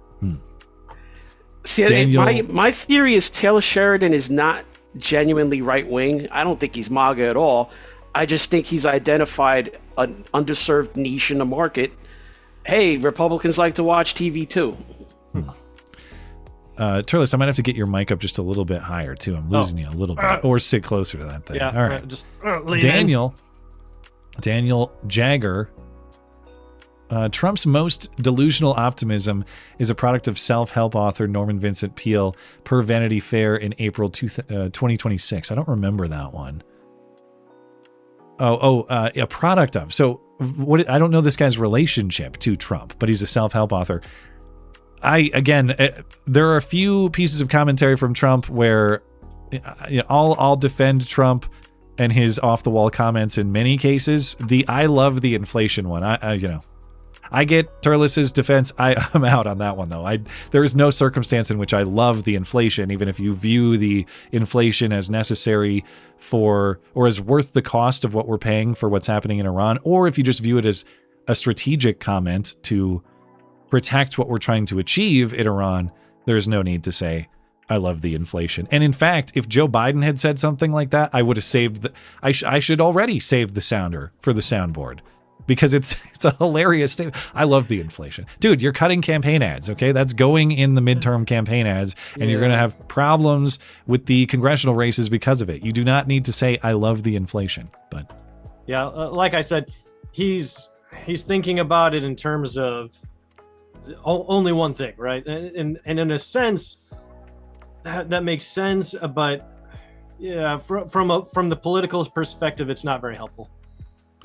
Thank you, Daniel. Tyrone, don't you worry about Karmelo. And that's don't chew, CHOO. Don't chew, worry about Karmelo. Me and Du Bois in D Block gonna take real good care of this. Can I say that? I think I can say the soft of this nigga. I think I can say that. Ka-nigga. There you go. I'm just gonna axe you when Joshy's coming back. We missed that booty here. Oh my god, dude. All right. This piece of shit, they probably got AIDS, you know? Thank you, Tyrone. All right, we'll give a quick refresh there. Tim adds... Good point in the chat. Taylor Sheridan was behind the Sicario movies. Oh, was he? I actually didn't love that movie. I think I gave it like a 2 when we reviewed it. I think I remember that. I kind of liked it, though. And he was also in Sons of Anarchy, which is a show I enjoyed. But he was like an actor in it. I don't know if he had any kind of writing or producing role. But Sons of Anarchy was great. Turless, you also look like you could be in Sons of Anarchy. You could be in many different productions. Probably true. Tim says, I have some answers for you. You were talking about regarding homeless people and how the ballot harvesting worked in that situation. Don't want to interrupt the show, so I'll leave you to bring me in if you're interested in the details. We have a little bit of time here, so Tim, I might do that momentarily. Stand by, because I forgot I need to check in on Golden Leaf's clip, too. Burn Bridges Brightly, he's doing my advertising for me. Join the MC Club. The Discord server has good memes. It has great memes. Quite frankly, the very best. You can ask anyone about that. I always do. Burn Bridges Brightly is one of our great AI producers, and he did the Rice and Rage song. I'm going to play it on Sunday. I'm not going to tell you what it is, but he did some additional AI video work that maybe I shouldn't play, but you get to decide on. That's a member exclusive right there. You think so? Should I not play it on the show? You've seen it because you're in the server. Oh yeah, no. See, that's just too hot for public consumption. You got to be in the server for that one. By the way, Neo, if you want to be in the server, you let me know, and I'll get you in there. But there's a lot. There's high class, sophisticated philosophical discussion in some channels, and there's absolute degenerate nonsense in other channels. So it's got something. Speaking of AI, have you noticed since AI has become ubiquitous that like all thumbnails for political channels is the creator making some kind of shocked face with their mouth wide open? I refuse to do that, although I do enjoy the AI meme creation, or like creating AI images sometimes, or borrowing them for thumbnail purposes. But of all the things, surviving in YouTube and internet content creation is a game of adaptation these days, and you got to be creative and you got to stay committed. The one thing I will not do, I will quit straight up before I ever make Home Alone thumbnails. The shocked face bullshit. I'm not doing that. I will not do that. I'll leave. I'll find something else to do with my life. Somebody A/B tested those. It was probably Mr. Beast, and found that they generated tons of views, and it was. They all must downhill work from there. Because everyone does Marco Rubio destroys Democrats. I know. Face. Every other word is capitalized. Destroys. disaster ended, worst thing in the world, whatever. Just all this hyperbolic language. Okay. Thank you, Burn Bridges Brightly, for your support and for spicing up the Discord server with your contributions. Yeah, we do have some pretty thrilling debates on there. So if that's your thing, you should join us. Ginger Ninja says, I'm told with confidence the war isn't a war, but is already won 38 times. But we are also escalating, but also their military is decimated, but also took out our Apache. You're retarded if you believe it. That's another thing that is very difficult to defend is the ongoing messaging from the president. Again, this is a guy who everybody knows says ridiculous off-the-wall things, but we are now through 100 days of a deal is imminent and Iran is crushed. And yes, there's temporary pain, but it's going to be over soon. The messaging, in addition to the consequences of the war, I think have been outright catastrophic. Now, I, of course, hope there's something good on the other side of this. And I go, okay, it was clearly worth it. Like, yeah, that 100 days sucked, but we got a whole bunch of great stuff on the other side. So I get it. I hope that's what's coming. But it's to the point where Trump every other day says the deal is coming, and then the next day the deal is off and I'm going to bomb them. And neither of those things happen. Although right now we are actually bombing them again, you guys say. No, so I don't think Trump gets that Iran's history of the last, 40 whatever years is to talk for the sake of talking, just to stall things. They're happy to talk your ear off. So Trump's talking to people, he thinks he's making progress. He's really not, because they're just stringing him along. Yeah, and now I would point out that we had much higher oil prices sustained during the Biden administration. Now, that's not exactly to say that it's fine, but like in the low 90s to mid 80s a gallon is like, it's not exactly what I would call catastrophic. It's not good, and it's certainly not as good as we've seen during the Trump years. But people were predicting crazy things like $200 a barrel, and that's just not happening. It didn't happen 4 days ago. 5 days ago. There is an irony in that, believe it or not, the war has broken something which I didn't think I'd see in my lifetime. The problem is the short-term shortages are keeping the prices high. Qatar leaving OPEC, us taking control of Venezuela, we've essentially broken the OPEC cartel. Yeah, which I think is fantastic. Yeah. And since we are the number one oil producer in the world now by a mile, long term that's going to be great. Unfortunately, you got the current situation, which is gas prices are relatively high. I'll have to just circle back with you. Thanks to our chatters. Appreciate you guys. We'll come back to chats at the end of the show. I'm going to check in on what Golden Leaf sent us. He mentioned a clip that we should check out. So he did send us that link, so we appreciate that. And this, I don't know what's going on. Okay, so this guy's in Belfast, or this is in response to the Belfast attempted murder? But yeah, what do we got this here? is oh, hold on. This music I got to be careful with because I'll get a copyright thing. Do I need the sound on this? Do you know? No. Okay. So he's watching these guys march. These are the masked guys you're talking about? Oh, he just gets checked into his moped or whatever it is. Oh my gosh. Yeah. So it was basically a TikTok guy looking for clicks and yeah. Oh boy. But he posted that himself? Why would he post that? That's silly. Anyway, okay. Tim said he had some clarity on the ballot situation, how the homeless get the ballots. And actually, I am curious. I want to know how that happens. So I'm going to let Tim in here for just a minute. He's going to tell us what he's learned. Turless, if you want to jump back in the live room, you'll be able to hear him. Tim, you got a second to tell me what you know about how the homeless get these ballots in LA? Yeah, just give me a sec. I just wrote myself a couple of quick notes so I can kind of make sure I get this right. Now, there was a James O'Keefe video. Sorry, I just need to mute the stream so I'm not getting double up. There was a James O'Keefe video. Now, this one was a little unclear as to how they had the ballots, but they were going up to homeless people and getting them to write not their own names on it, which was weird. I have to assume it's because they had ballot rolls and they probably were matching up with the names. But they're getting them to write not their own names on it. They were paying them to do it. So it's actually captured on video by whatever James O'Keefe's current company is called. So he had that. In terms of how they actually work, if you don't have a home, you don't have an address, I've read sort of conflicting legality on this, but apparently they can use a shelter's address and they can put that down as their address. Now, where I saw a place say that it was legal was in a news article, but they didn't mention a statute. They didn't mention anything like that. So I'm not really convinced it's a legal way to do it. It does. How do you get the ballot without proof of residence and all that? There's a lot. It's very mysterious to me. It doesn't make a lot of sense. Well, I read something else that indicated that if you put down a ballot at a place you don't have access to get your mail, it gets sent out and it doesn't get returned. They then take you off the thing, which I'm skeptical on that because the indication on how to take you off the roll seems like you have to actively go out of your way to do it. It sounds like quite a complicated process.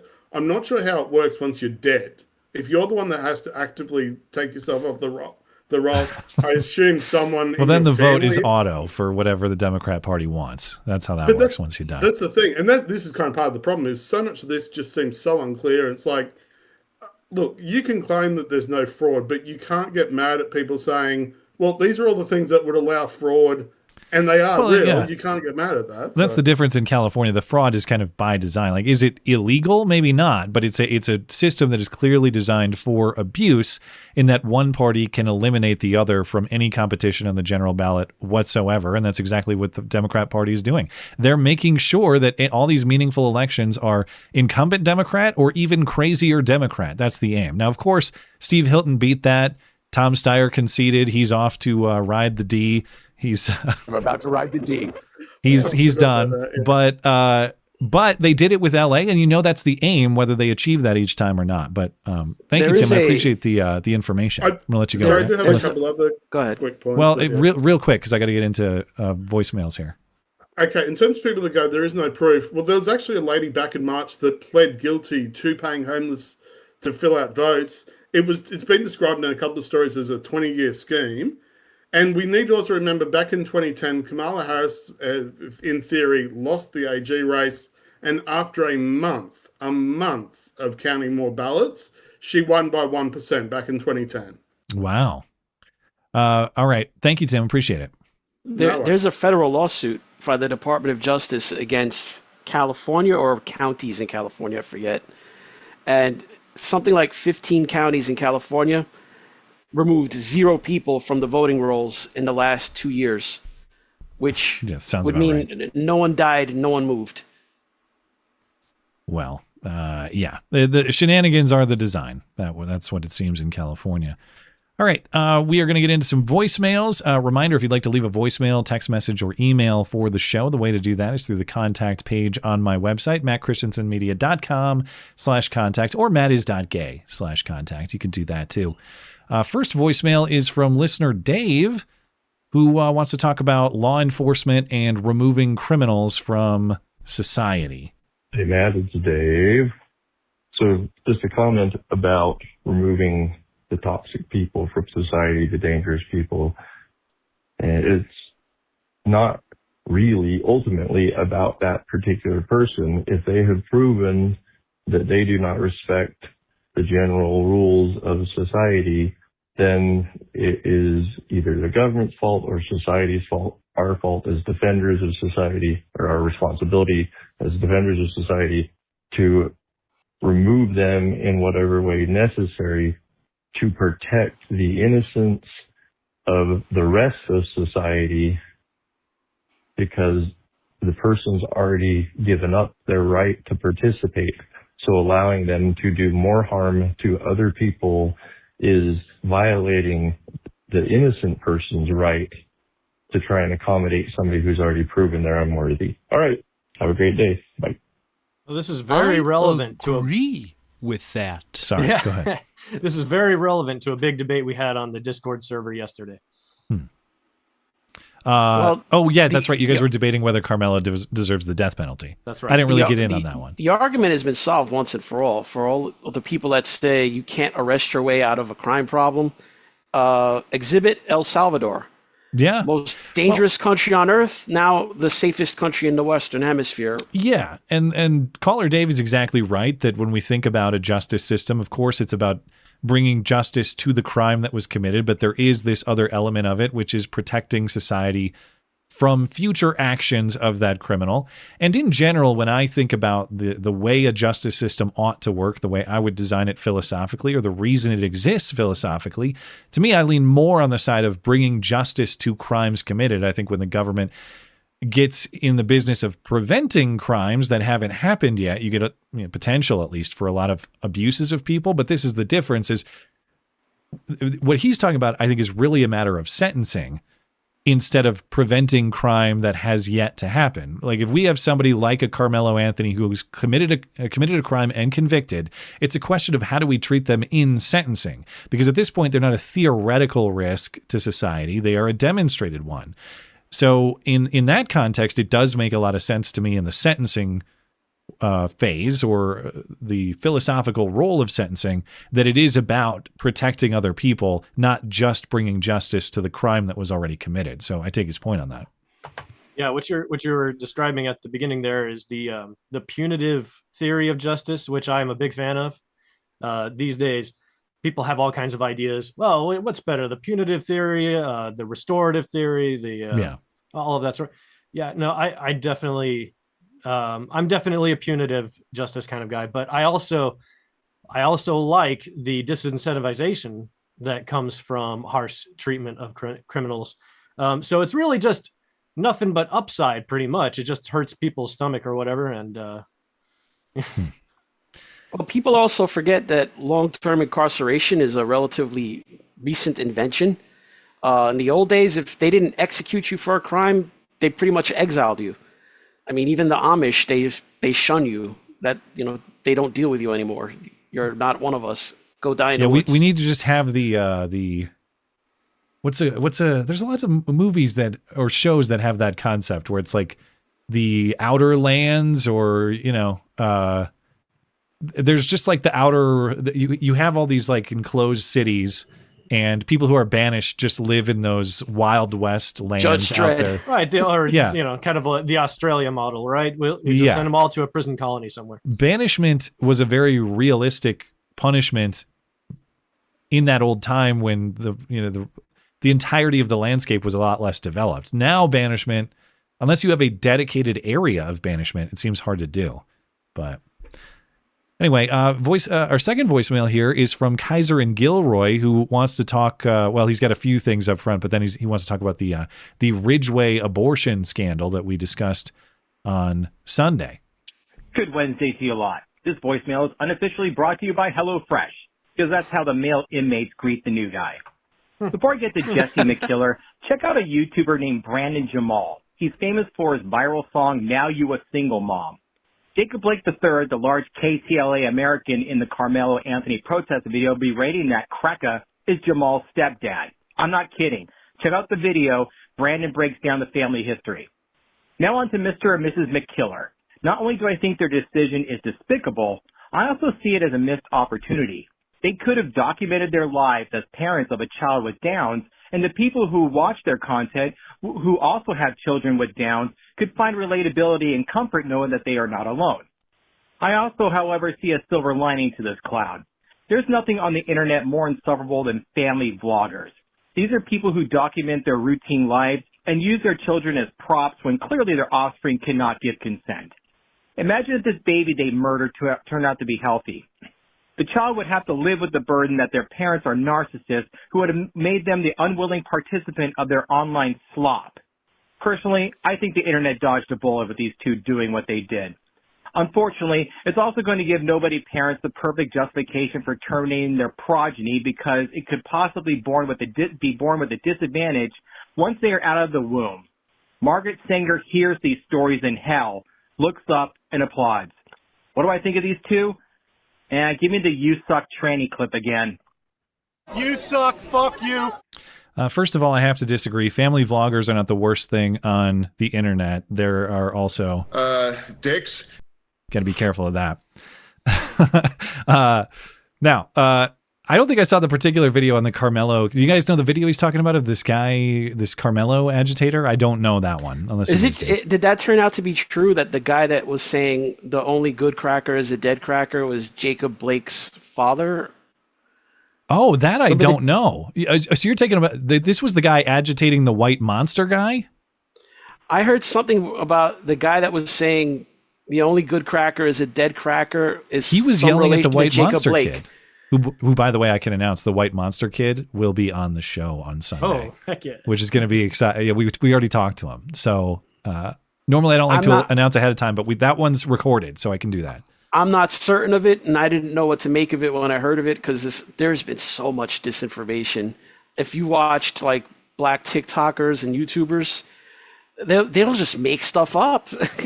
Yeah. Like just no source, just, hey, they said this happened, this video exists, that of course we know they don't exist. Yeah. These videos, it's crazy. Well, to the point on the Ridgeway abortion couple, I do take that point.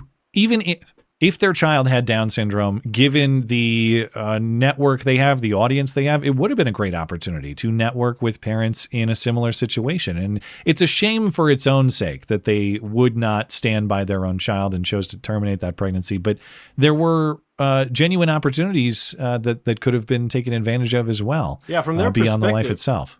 Yeah, from their perspective, I can definitely see your point that there was untapped potential there to show what life with a child who has Down syndrome is like and how it is coped with and what kind of blessing they actually are, which is that should be viewed by everybody as a far more noble goal, because unless you live in Iceland, I guess, and you've just killed them all. Yeah. You do live alongside people who have Down syndrome. And isn't it far better to show that they are still your neighbors? They are still human beings made in the image of God, worthy of life. And you shouldn't look askance at them and as if they shouldn't exist, right? You want to tell me that those neighbors who are there, who are living happy lives, you're going to look at them and say, yeah, but I wish you didn't exist. Yeah. And so they had an opportunity there to really bring some humanity to this subject. And instead they went the exact opposite direction and said, nah, it's not worth it. It requires thinking about somebody other than yourself, which of course might be difficult for people who make this sort of content. And look, I make content on the internet too.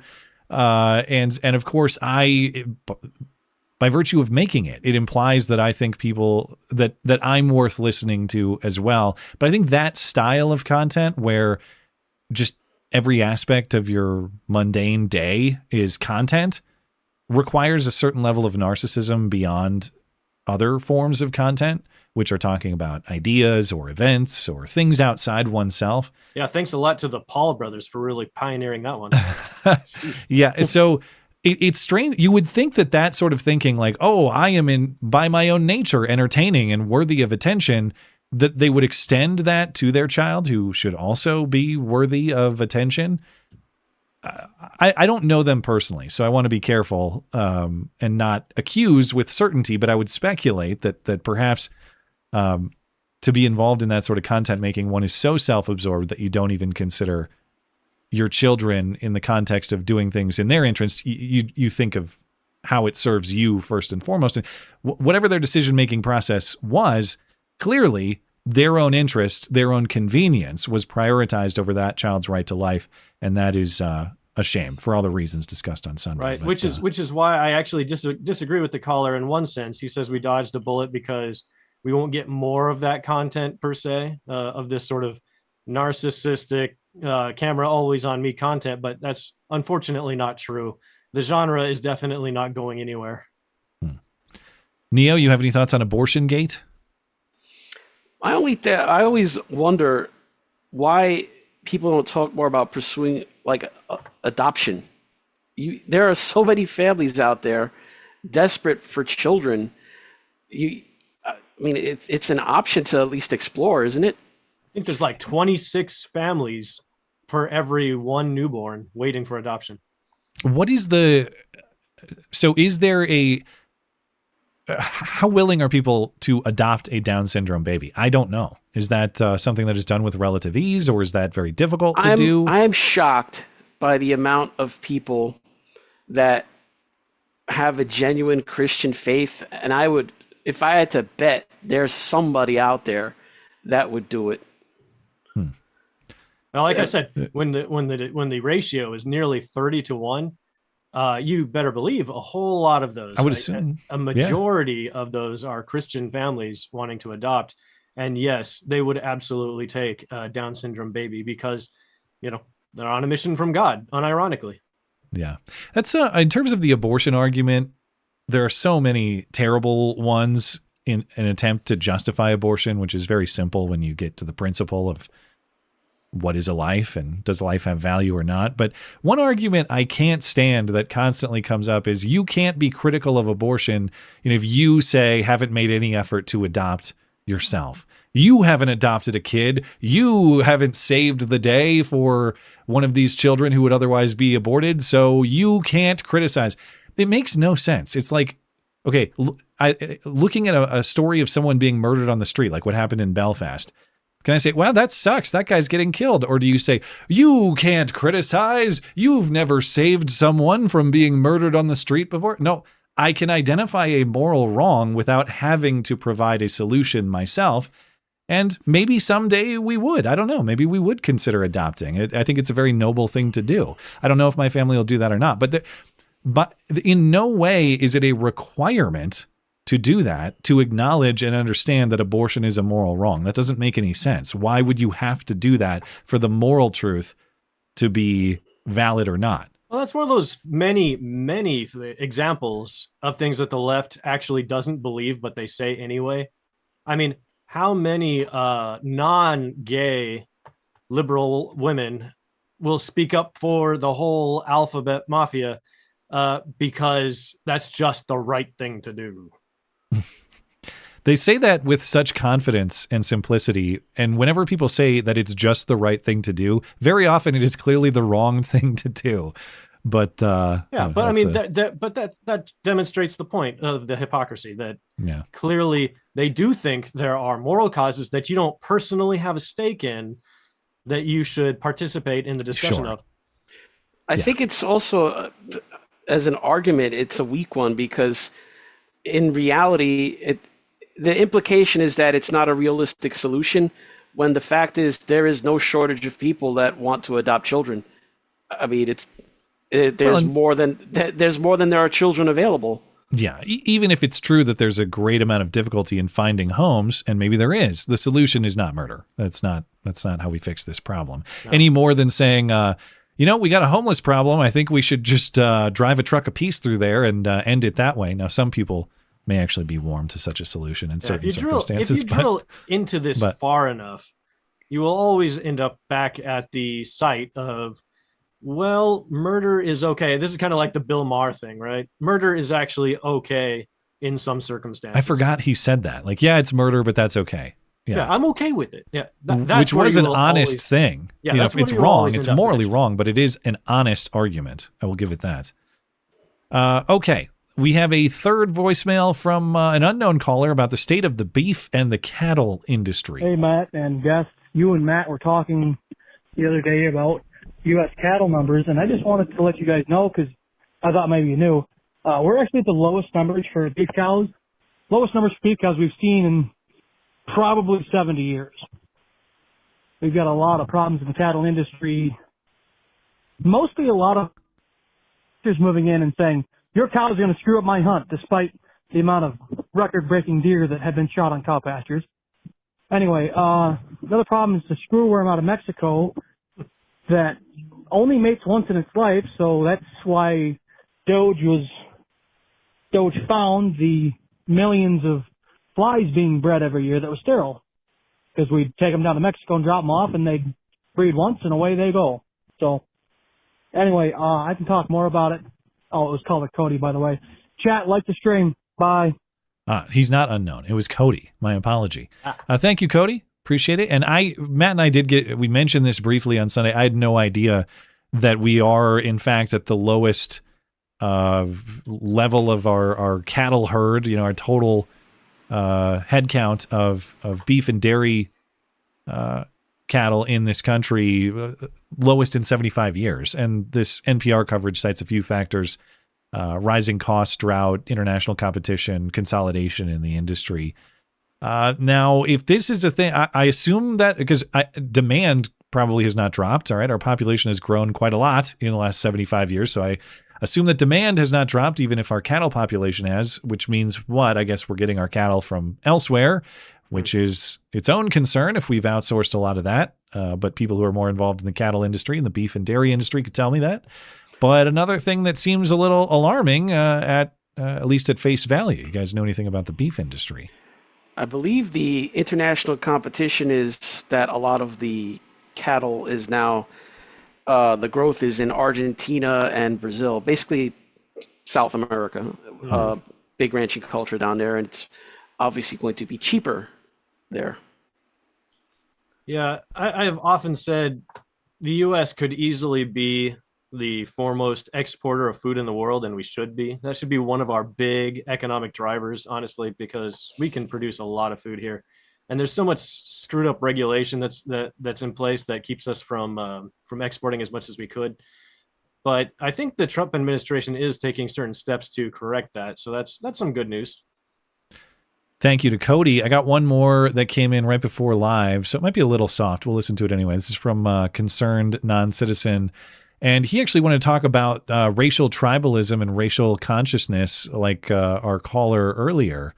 That was Lobster, right? Give him credit and not butcher his name. Our first-time caller earlier. Here's Concerned Non-Citizen. Hey, Concerned Non-Citizen here. I don't recall who said it, but sometime within the last few years, with all of the, I guess, racial consciousness amongst the black community, somebody said, if you keep playing that game, you will find that white people develop a racial consciousness as well. If you know who that was, by all means, say so. But with the scenes out of Northern Ireland this week and a bunch of videos I've seen recently, that even like 2 years ago, no white person would dare say these things to a black person, let alone record themselves saying to a black person. I think white racial consciousness has awoken, and I'm conflicted on it. Thanks. Thanks, Concerned Non-Citizen. Yeah, so I guess I'd have to ask in what context too, like we were talking about with the prior caller. Now, as a matter of just your personal pride, your personal identity, do I have a problem with race consciousness? No. I mean, I think you're perfectly entitled. Indeed, it's good to be proud of where you came from and your ancestors and all of that. As a matter of justice, in a justice system, I'm much more skeptical of it because, again, we need to judge those things based on the facts of that event and the facts relevant to that individual, not some sort of group characteristic. So not necessarily worried about it in the social context other than, of course, all forms of racial pride are fine except for one. Yeah. So I think that's why you're seeing a little bit of an awakening. It's the Gavin McInnes concept. So back in the day, and I don't know who said the quote that you were referencing there, Concerned Non-Citizen, but I remember Gavin McInnes saying, I never really thought about myself being a white guy until you started telling us that we suck, and then I looked it up and we made everything awesome. So now I think it's pretty cool to be a white guy, I guess. And that's kind of the effect that's happening. Now, is there anything wrong with that sort of pride? No. I would hope that would not be so extreme that it would motivate you to attack other people or something like that. But we are at a point where it's bizarrely, you could see a Black Lives Matter or another Black Pride type rally in the street, and people would say, "Yeah, that's great, good for them." If guys not in Klan hoods or in wearing swastika armbands or something, just guys walking around saying things like we've seen recently, it's okay to be white. Like I like my white ancestry. Very benign statements. That is viewed as hateful. That is viewed as unacceptable. That's a bad thing. Well, here's another possibility that I want to advance as one way in which you might see racial solidarity as beneficial and not entirely negative, sort of as a response to the things that we've been seeing. and this is probably going to come back to haunt me later, but it's in the sense of rights. Sometimes there are ways in which people's rights are infringed upon, and so they form groups of solidarity, kind of like the unions or what have you. And we see this on the left all the time, the ACLU or APAC or whatever. They form a solidarity group that's able to lobby for their interests because they perceive some kind of a imbalance in justice. I could see a sense in which white people band together to advance white rights, which have been infringed since the civil rights era. I wouldn't object to that characterization at all. My solution would be undo a lot of that stuff legally. I hope that, but it's probably never going to happen. I think the left is going to find that they're in a catch-22 situation, though, because let's say they get what they want, okay? Things continue on the current trajectory, and the white population continues to shrink until they're a plurality, let's say. The trajectory we're on, the Hispanic population is going to continue to grow, and the black population seems to be staying the same because most of the immigration is from Latin America. And also they abort very high percentages of their children. Now, the tricks and guilt that is laid on the white population, is that going to work on a growing Hispanic population that wasn't here for slavery? Their arguments are going to fall flat on a population, the Mexicans that drove the blacks out of South Central Los Angeles and took it over. MS-13, they got their start basically turning South Central LA from a black neighborhood to a Hispanic neighborhood. Makes sense. Yeah. So, I'm sure it's probably true. You know what that reminds me of also is that the fastest growing white population comes from the Amish, right? Or Mennonites. And they didn't really participate in slavery either. So even among whites, the argument's going to fall flat. I think the Amish laugh at everybody because you look at them and a lot of people think of them as backwards. They're like the fastest growing population in America. Yeah, they double every like 20 years. Or something. Yeah, if they figure that out, if they don't have the low birth rate, they got something. Think about it. They used to be just the Pennsylvania Dutch. Now they're everywhere. They're in Ohio. They're everywhere. We have them out here. They're in Montana. Yeah, I can tell you that. I say more power to them. Keep at it. Yeah. All right. Thanks to our voicemail callers. Appreciate you guys. Actually, let me give a quick refresh. Make sure I didn't miss one there. Yeah, we're all good. So let's hop into some emails and then we'll catch up with a few super chats. We'll call it a night. Now, I do have, I think like 8 emails here. So maybe I'll have to keep it relatively quick. We'll go kind of lightning round where each person can have their say. And if I start saying more than my say, tell me to shut the hell up and move on. All right. Odie. I recently heard on Jack Posobiec's Human Events podcast that even in 1876, despite being shortly after the Civil War, Americans gathered together to celebrate the centennial. Given both sides of the Civil War blamed each other for the fighting and the deaths, they were still able to come together to celebrate. What does that say about the current state of America? My opinion, for what it's worth, is that America cannot celebrate the 250th because it is in the middle of a cold civil war. When the North and South fought in the Civil War, they were both fighting for their country, and they fought with patriotism in their hearts. Nowadays, one faction is fighting for the legacy of America. The other fights for its eradication in its goals for utopia. Given that fighting is still ongoing, maybe a powerful celebration of America's 250th will send a strong message to America's belligerents that America will stand at least another 250 years more. So I don't know exactly how the 1876 centennial was celebrated. I don't know a lot about the history of that, so I'll take your word for it. And I think he's right. That's what I've seen too. Yeah. I think your diagnosis of the current state relative to that's probably correct for a couple of reasons. Number one, 1876 is a decade past the Civil War, over a decade actually. And at that point, there really was a desire to be unified in this country. There were indeed many efforts made for the South to unify and to have this country unified going forward. So that I think is different, where there were legitimate olive branches extended. In fact, I think that's a big reason why no one was charged for treason or anything like that. I know there are different opinions about that, but I think a big reason for it was that they wanted people to unify. Yeah. I think about this a lot, actually.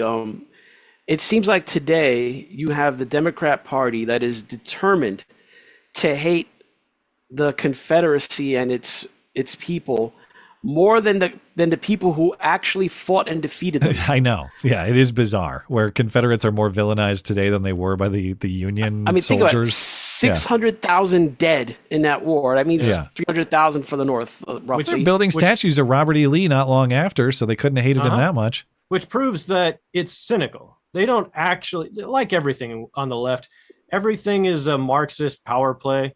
The question is not, is never at the outset, is this true? The only question is, does this give us more power in the end? Yeah, utility. The other thing I was going to say is a decade. So again, the centennial 1876 was actually a decade after the end of the Civil War. A decade is a long time. You know, when we look back, we think 1876 relatively close to the Civil War. But think about it in our terms, like the politics of today relative to 2016 or even 2006, if you want to go, or 2016 to 2006, you want to compare those.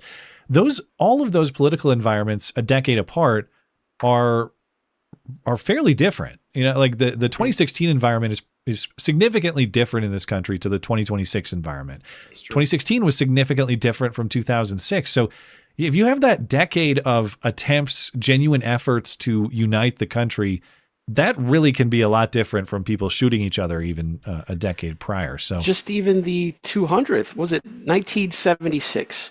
Yeah. Was the 70s, the mid 70s was a terrible decade. Communism was 2/3 of the world was communist, and we looked like we were on the losing end of that fight at that time. You think energy prices are bad now? Holy crap. Inflation, like just to buy a house, the mortgages were like 10% or more. Yeah, people complain, but we do not have gas lines. Okay. All right. We are not rationing. When the gas lines are here in a few weeks, you're coming back on the show and you're going to tell us why they're good. Well, I'll do my best. I love the gas lines. Okay. Thank you, Odie. And Vig is up next. Vig Bajana, of course. That's disgusting. I find it infuriating that many low-level justices or judges will render verdicts that are in direct contradiction to the Constitution and Supreme Court precedent, taking a long time to work their way through all levels until they finally reach the Supreme Court.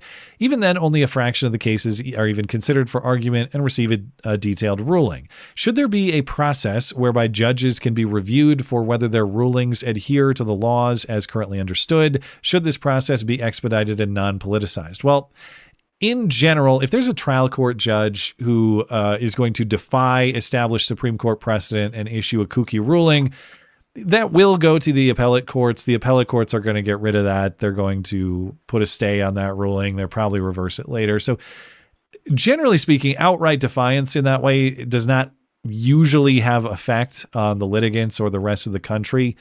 And the Supreme Court will just leave it at the appellate courts because they're not going to intervene because they've already dealt with that matter.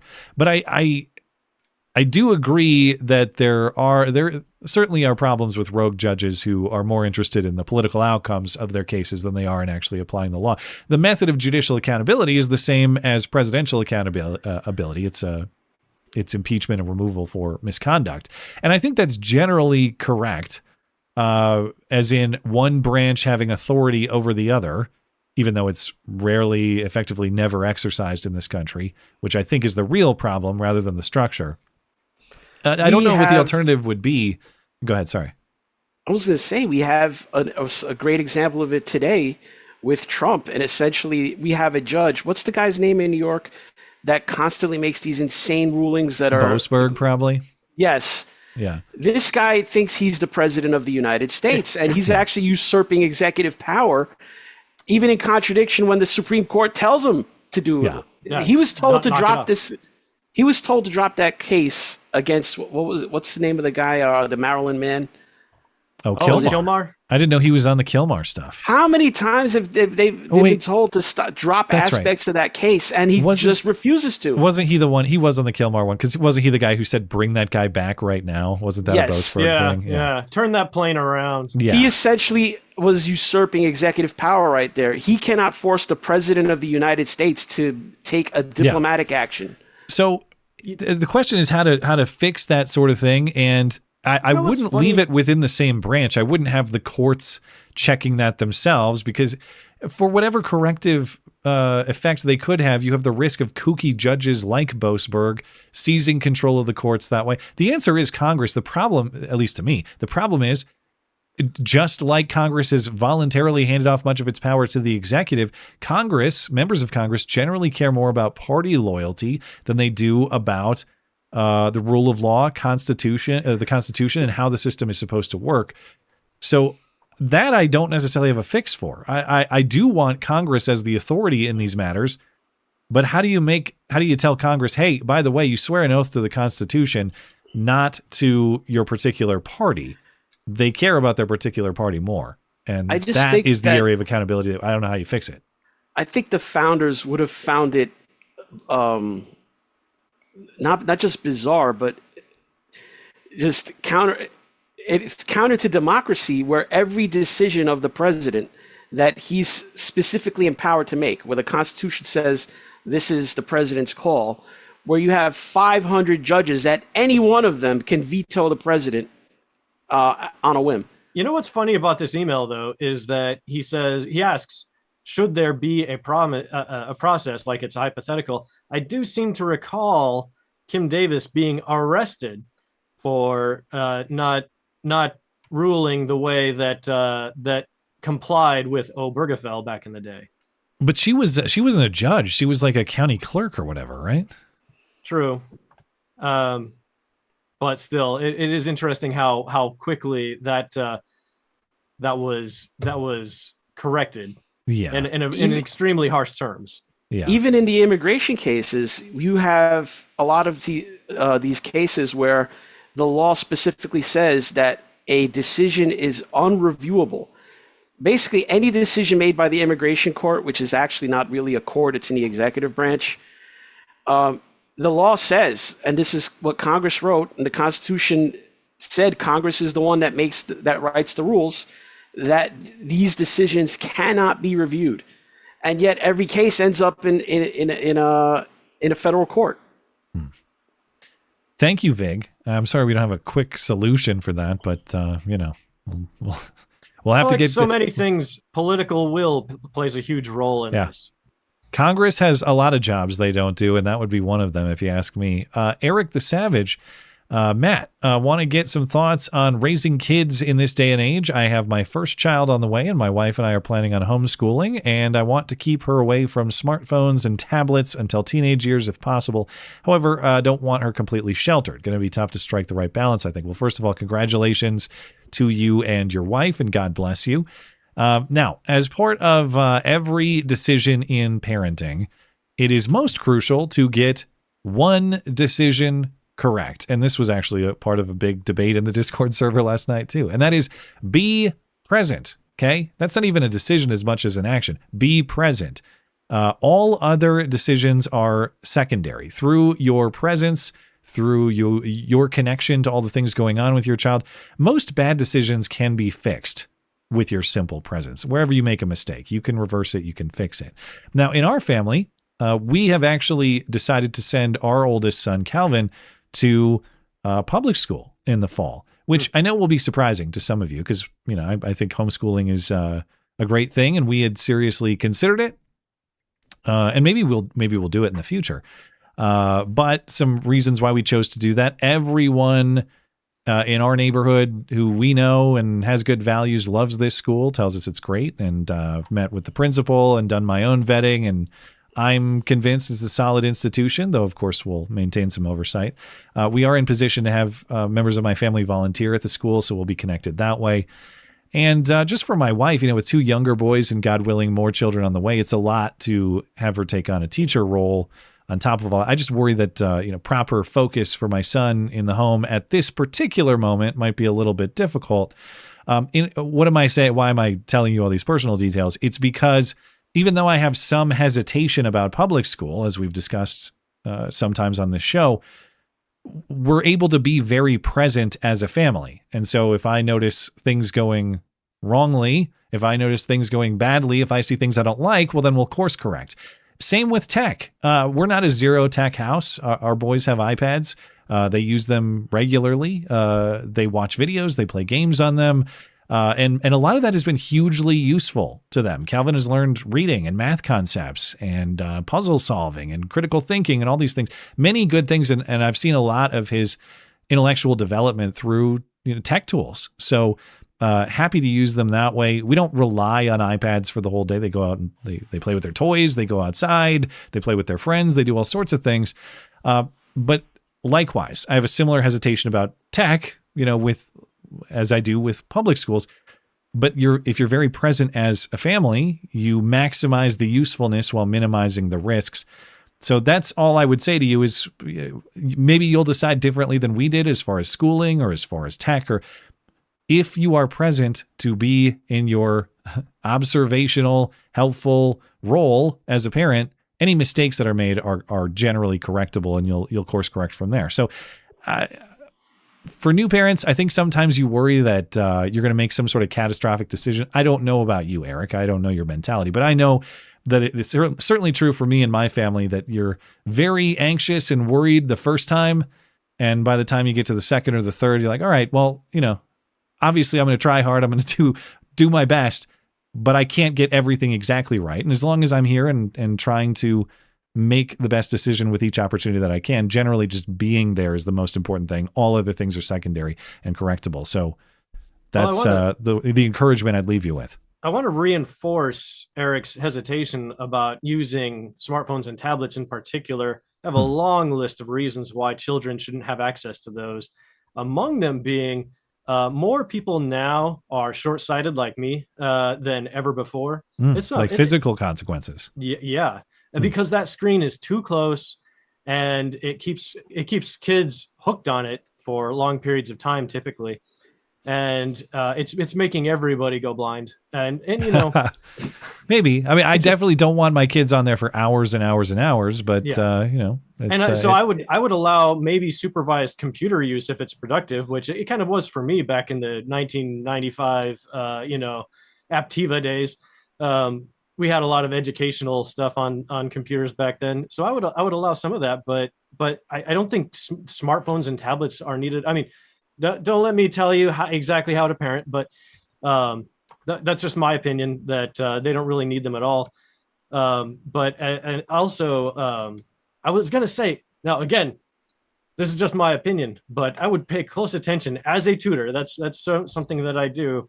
So I have a first row seat to the educational development of a lot of kids. And one of the hesitations that I have about public school is that gifted children, which I am 100% sure Calvin is, are kind of held back. Thank you. But sometimes I have questions. Yeah. But they're kind of held back by public school policies that don't really challenge gifted kids. So that's definitely something. Now, different schools do different things, but make sure that he's not held back by the lower end of the classroom. Of course, yeah, and I could envision my mind changing. Like I said, right now I'm worried of the opposite, that his potential might be held back a little bit by, say, we homeschool. My wife necessarily has attention on the other boys, and it's going to, with very young brothers, it's going to be interrupted constantly. And so for this stage in life, I'm worried about that aspect of delaying development. But that could certainly change when, say, all the boys are 8, 9, 10 years old. They're not as off the wall. They can focus a little bit more, and they can follow directions a little bit more, What I'm not hearing, though, is, just to add a black pill, the male IQ. I was actually looking into this, researching this. The male IQ peaked in American males born in the year 1975. Wow. And has been declining ever since. So the Flynn effect, the famous Flynn effect of IQ continuing to rise, has reversed. And I would speculate that's right there with the rise of tech generally. Basically, you're saying Gen X is the peak of human intelligence. No, that's clearly not true. But what they're saying is that many people attribute that to increased screen time as as time went on. That's an obvious variable that lines up right there. Yeah. And I think I'm not saying it is the screens, but what I think it is the screens replacing reading books. Yes. Because, hey, speaking my language there. What I noticed when I was in school, in order to get the grant that I got, I had to tutor, incoming freshmen. And what I noticed was they had zero attention span and couldn't freaking read. If you gave them something like a newspaper article and asked them a question about what was in the article, they couldn't tell you. It's like they would read the words and they would say them out loud, but just like they didn't penetrate. Yeah. Okay. Thank you, Eric. Appreciate it. You have a final thought? Actually, I've had students. I had a student even today who was already kind of in her lower teens, and she needed help figuring out how to add and subtract and how money basically works. If you just doing word problems, like, Eric starts with $100 and then he spends 16 on a board game and 30 on a book. How much does he have now? Yeah. And I'm just like, if you've been in school for 8 or 9 years and you don't know how to do this, I am really sorry for you, because you wasted your entire childhood in school for nothing. Yeah, and I don't doubt that public schools can have that effect too. I would also wonder what the parental situation is for somebody like that, though. I just think the best way to counteract that is reading, and I mean reading books. Because when I was a kid, they would make us. I as a young child, I went to Catholic school. They would make you read 10 books over the summer. You had to come back and had to have 10 book reports done. Yeah, and some of the smartest people in our country's history were autodidactic. They were geniuses, and primarily what they did is they just read books. I don't even know what that word means. What's autodidactic? Self-taught. You teach yourself. Okay. Thank you. All right. Ben Franklin, basically. Be humble. In regards to your conversation last week about birth rate, or the birth rate, I'd like to propose that there is one thing that the left may actually be onto something about: paying stay-at-home moms to raise their kids. Obviously, ideally, the economy would go back to supporting one-income households naturally, but that seems unlikely. I think diverting public funds away from daycare and public schooling to encourage women to become stay-at-home moms would be much better use of the taxpayer dollar. We need our Leering centers. What are you talking about? Now, in general, of course, I oppose, or I'm very skeptical of, government welfare for the reasons that we talk about all the time. But if this particular form of welfare came with the aim of restoring the nuclear family, I would prefer that to the status quo, certainly. I think that if for something like this for me to entertain it, there's got to be an off-ramp. Now, if we can get back to the point where generally families are intact, they're together, dad works, mom takes care of the kids. Again, I'm not proposing forcing anybody into that, but that's generally the situation in which men and women are happy. And it's one that's very good for the country in terms of stability and in terms of the earning power of that breadwinner in the family. There's got to be some kind of off-ramp. Like, we're going to do this a little while until we get that sort of old school version of society back, and then we're going to stop, which is, nothing is permanent as a temporary government program. Of course, that would be my worry on this, is that we would just do something like this, but it's actually on top of all the other bullshit, so it doesn't really work. And if I was going to do it, it has to come with restrictions too. Like, you got to stay married to receive the benefit. All right. You're not going to get divorced. I was going to say exactly that thing. Yeah. There has to be strings attached to this as well. But would I prefer something like this to the welfare status quo? Yeah. I don't want this to be a permanent plan. The problem is we already have sort of like a version of this, in that we're joking about the Leering Center.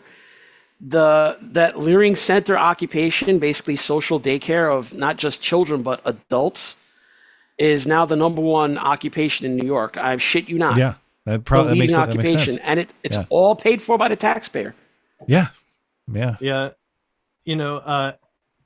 I would hesitate about this only because while I agree that we should find ways to encourage women to stay at home and raise their kids and be present, here's your problem.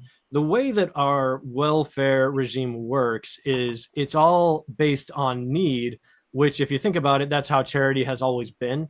Yeah. And if you limit it, as I would, just like Matt said, to married women, instead of running the risk of what I was talking about earlier, which is basically paying women to be single and raise their children without fathers. The problem with that is that they will now look at that and say, well, that's the reverse of needs-based charity, because married women need that financial assistance less. And so it would conceptually for a lot of people, it just wouldn't work. So it would probably make more sense to just sunset everything. Here's the unfortunate reality of it. What you suggested would probably, in the ideal world, work. Problem is, it wouldn't survive contact with the Democrats, because the minute you suggested that it would only apply to married people, they would shoot it down. Bingo. Because their entire philosophy is to basically support single moms. They don't need no man. And even if just the fact that it's a struggle to get Democrats to support motherhood, period, let alone the nuclear family. Yeah. Thank you, Be Humble. Okay, simple one here from Minnesota Root Beer Enjoyer. Will the teen fights and takeovers continue even as the school year starts? Yes! Teen takeovers will continue until dad comes home, which is never. So forever is the answer. Have you noticed that it's basically every day you see this? Well, I guess I haven't followed teen takeovers that closely. It would make sense that they're more common in the summer because school's out and because the weather's nicer. But I wonder how many of the kids participating in teen takeovers are they chronic absentees at school as well? I would guess that many of them are. I saw one today. It was the first day, the opening of Hershey Park, which is basically a water park, I believe, in Pennsylvania. Mm-hmm. And I'm old enough to remember that being an awesome place, great thing to go. They bring your kids. Now they had to basically. You saw a video of families fleeing for their lives. Okay, in fear. Okay. It got teen takeovered. Is that what happened to it? Yeah. And you can imagine what the video looked like. The teens, and they had to shut down the rides and clear the park. That was the opening day. I saw a tweet recently that said the real estate market is largely driven these days by people who are trying to get as far away from teens as possible without having a 3-hour commute. As someone that's negotiating that kind of a fleeing a blue city, I noticed the code is that at least before there was a recent decision that changed this. They could not talk about crime or denigrate a neighborhood before, so the code was always the quality of the schools. Yeah. That's not even cool. Like, why they do that? All right. Like you were saying earlier, Neo, what we need is a Bukele regime that would clear this up real fast. He solved the judge problem. You know what he did? He fired all the crooked judges. All right. We'll get him. Is he available soon? We'll get him up here and see if he can solve our problems. I don't think El Salvador will let us have him. Next up, we have Jose Diarrhea. Javier Baccaria. And he says, with respect, what is the evidence that James Tallarico is gay and trans? I have heard it repeated multiple times, including from Stephen Miller, but I've not seen any direct evidence of this. Obviously, I'm not suggesting that only one side pushes claims without evidence. See the J.D. Vance couch joke. But I am confused why it is being repeatedly pushed, and what is the purpose it serves. Well, I can only speak to my show, my production. We have not made the definitive claim that James Tallarico is gay. We have just observed him as a Lindsey Graham gay. He looks like he belongs in the LA Gay Men's Choir, and he's going to sing about not taking it. But like Lindsey Graham, he's 37, he's never married, no children. Not that you can't be that. It's just he also has that kind of look about him. And of course, he also says things that imply that he is a bottom. The real fight in this country is not left versus right, it's top versus bottom. Right. I'm of the opinion of it's like trusting someone that says, trust me. If you have to reassure people that you're not gay, it probably means you're gay. Well, that means I'm gay with how much I reassure people that I'm not on this show. All right. I actually have not heard people say that he's trans. If people are seriously saying he's trans, that's new to me. Have you guys heard that claim? No, nobody's saying that seriously. Well, they made a big deal of the girlfriend reveal, so that again, that makes me suspicious. He is phony in every other way, though. I will say that much. So if you asked me sincerely, do you think Tallarico's gay? I would put that as like a perfect coin flip. It would not shock me to find out that guy is a closeted gay and has lived that way his whole life. Is he so flaming that I couldn't possibly believe that his girlfriend is real? No. I mean, I'm not going to sit here and tell you with certainty that that's a gay guy, but he has general gay indicators that are fun to make fun of. That's all. I'll put it this way. He may not be trans, but if you told me that he took hormone suppressors when he was young, I'm listening. Well, did you see that he's recently done the usual Democrat kind of reverse? Okay, he's won the primary. Now it's the general. So now it's time for the we can't trans the kids. That's bad. He went from I love trans children to the we can't trans the kids now. Yeah, well, and they're doing all that like pictures of him eating meat and stuff. Even though one of the fake things, apparently he's not vegan. People say he is, but he's not. But he keeps posting pictures of himself eating giant hunks of meat and stuff, which also seems inauthentic. You know, again, if you have to, it's kind of weird. It's like overcompensation. Yeah, isn't it kind of weird that he would earlier brag that his campaign went vegan, and then he's kind of grossly scarfing down, the rack of ribs. Yeah, his alleged girlfriend is vegan. Yeah. Okay. She says that. When you say his campaign went vegan, he did a vegan thing previously. Is that the basis for the claim? I don't even know. He bragged about it, didn't he? Or I don't know. The campaign posted of it. The vegan thing, I'm totally unclear on. But anyway, there's a reason too for this gay look.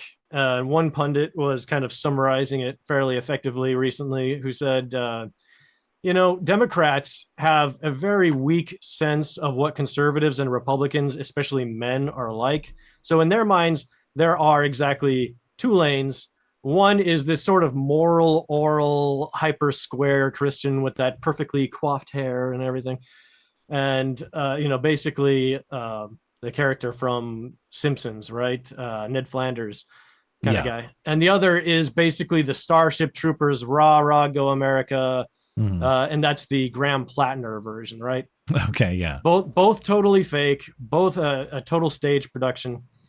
But that's again how weak the sort of coastal Democrat elite, they don't know what we're like, so that's the best they can get. Have you guys forgotten the commercial for Kamala, guys that are not afraid to vote for Kamala? Oh yeah, there's white dudes for Harris and all that. That was their idea of masculine men. The guys sitting there with their legs crossed and, oh, look, I'm working on a truck. That makes me manly, the most effeminate looking guy. Well, remember, they picked Tim Walz to be their liaison to normal men. That's why he was picked. How do you do his little wave? Jazz hands. Right, yeah. Remember, he works on trucks too. So anyway, he goes hunting. Last one here is kind of it's not a two-part question. It's just Bird, I think, wanted to correct his question or amend it, and I wasn't entirely clear what he meant. So I'm just going to read both parts of a question that came in earlier. Bird says, do you think the reason that Karmelo did not take the alleged plea deal following damning defense witness testimony, and the defense did not do what normal lawyers do during the sentencing phase, is that the family hopes to claim evil white racism is the cause for his convictions and sentence and attempt to profit from it financially and as victims? Do you think the Metcalfs were advised by their lawyers not to speak during the sentencing phase? I could understand if they were fearful or even worse. I could understand if they were fearful or even worse behavior directed towards them, or of even worse behavior directed towards them by leftist lunatics who perceived them at fault for whatever sentence is handed down. Now, you came back with this amendment. Scratch my last question, but I wasn't sure exactly what he wanted to scratch.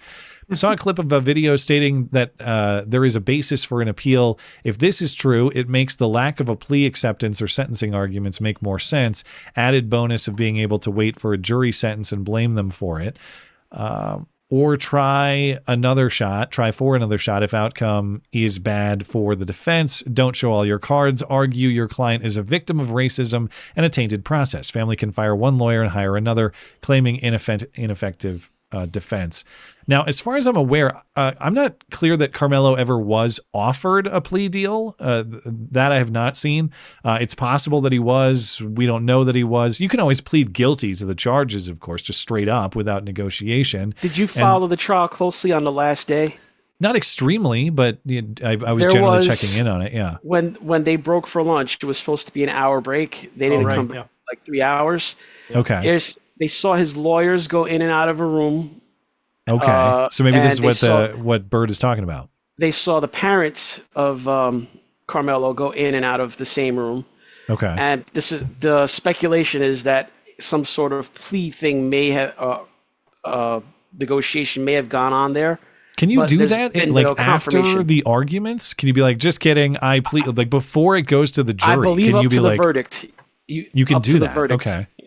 You'd be like, wow, my lawyers really sucked. I've reached a plea deal. It would not surprise me if they tried asking for one at that point, seeing how badly the trial had gone for them. Yeah. But at that point, the prosecution's going to be like, are you kidding me? We got this thing sewn up. We got nothing to offer. Yeah, that's true. Why would they concede at that point? But now, as far as the family, could I believe that his family treated all of this as a grift at Karmelo's expense? Yes! Would not shock me at all. But if they ever really cared about him. If it can be demonstrated, I know there's a lot of questions about the GoFundMe and how all that was spent. If it can be demonstrated, number one, that the money was spent not on legally relevant things, or number two, on things that were actually damaging to or contrary to Karmelo's legal case, that to me, that's got to be a fraud. There should be an investigation, charges, all that. You can't just raise the better part of $1 million for a legal defense, spend it on nonsense, and then go, oh well. Especially when the guy goes to prison, or at least is going to prison now. Just for your information, Give and Go today finally canceled and unpublished their campaign. I hadn't heard that. Because they used the technicality where the campaign says pre-trial expenses. Well, the trial's over. Trial's over. So, no more. Now, you mentioned the Karmelo appeal too. So if there's some strategy at play here where they actually kind of want the trial to be botched in a certain way so they can appeal it later, whatever's going on, we do know that Karmelo Anthony's lawyers did file a notice for appeal with the court today, less than 24 hours after the verdict came in. So we don't know the content of what this appeal is going to be here. Actually, it's right here. There we go. This is the appeal story. We don't know what the content will be, just that there will be an appeal. Now, with appeals, generally you're looking at process issues with the trial. You might look at whether certain excluded evidence.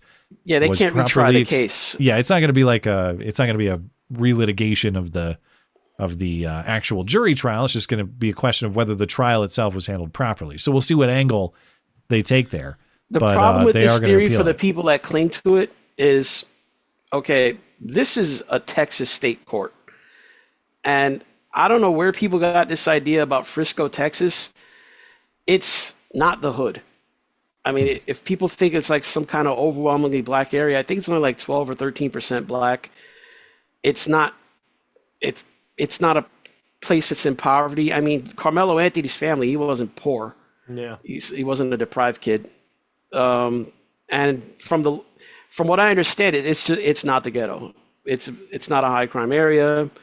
And I don't think the courts there are going to be very sympathetic to some process argument that's going to spring them free.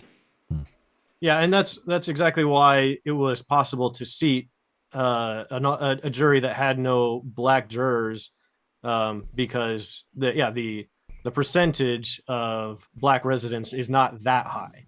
It's like one in 10. Also, what people don't fail to understand is most of the black jurors in the case, I don't know if you guys paid attention to the jury selection, they disqualified themselves by some of them just outright saying that they could not vote to put a black kid in jail.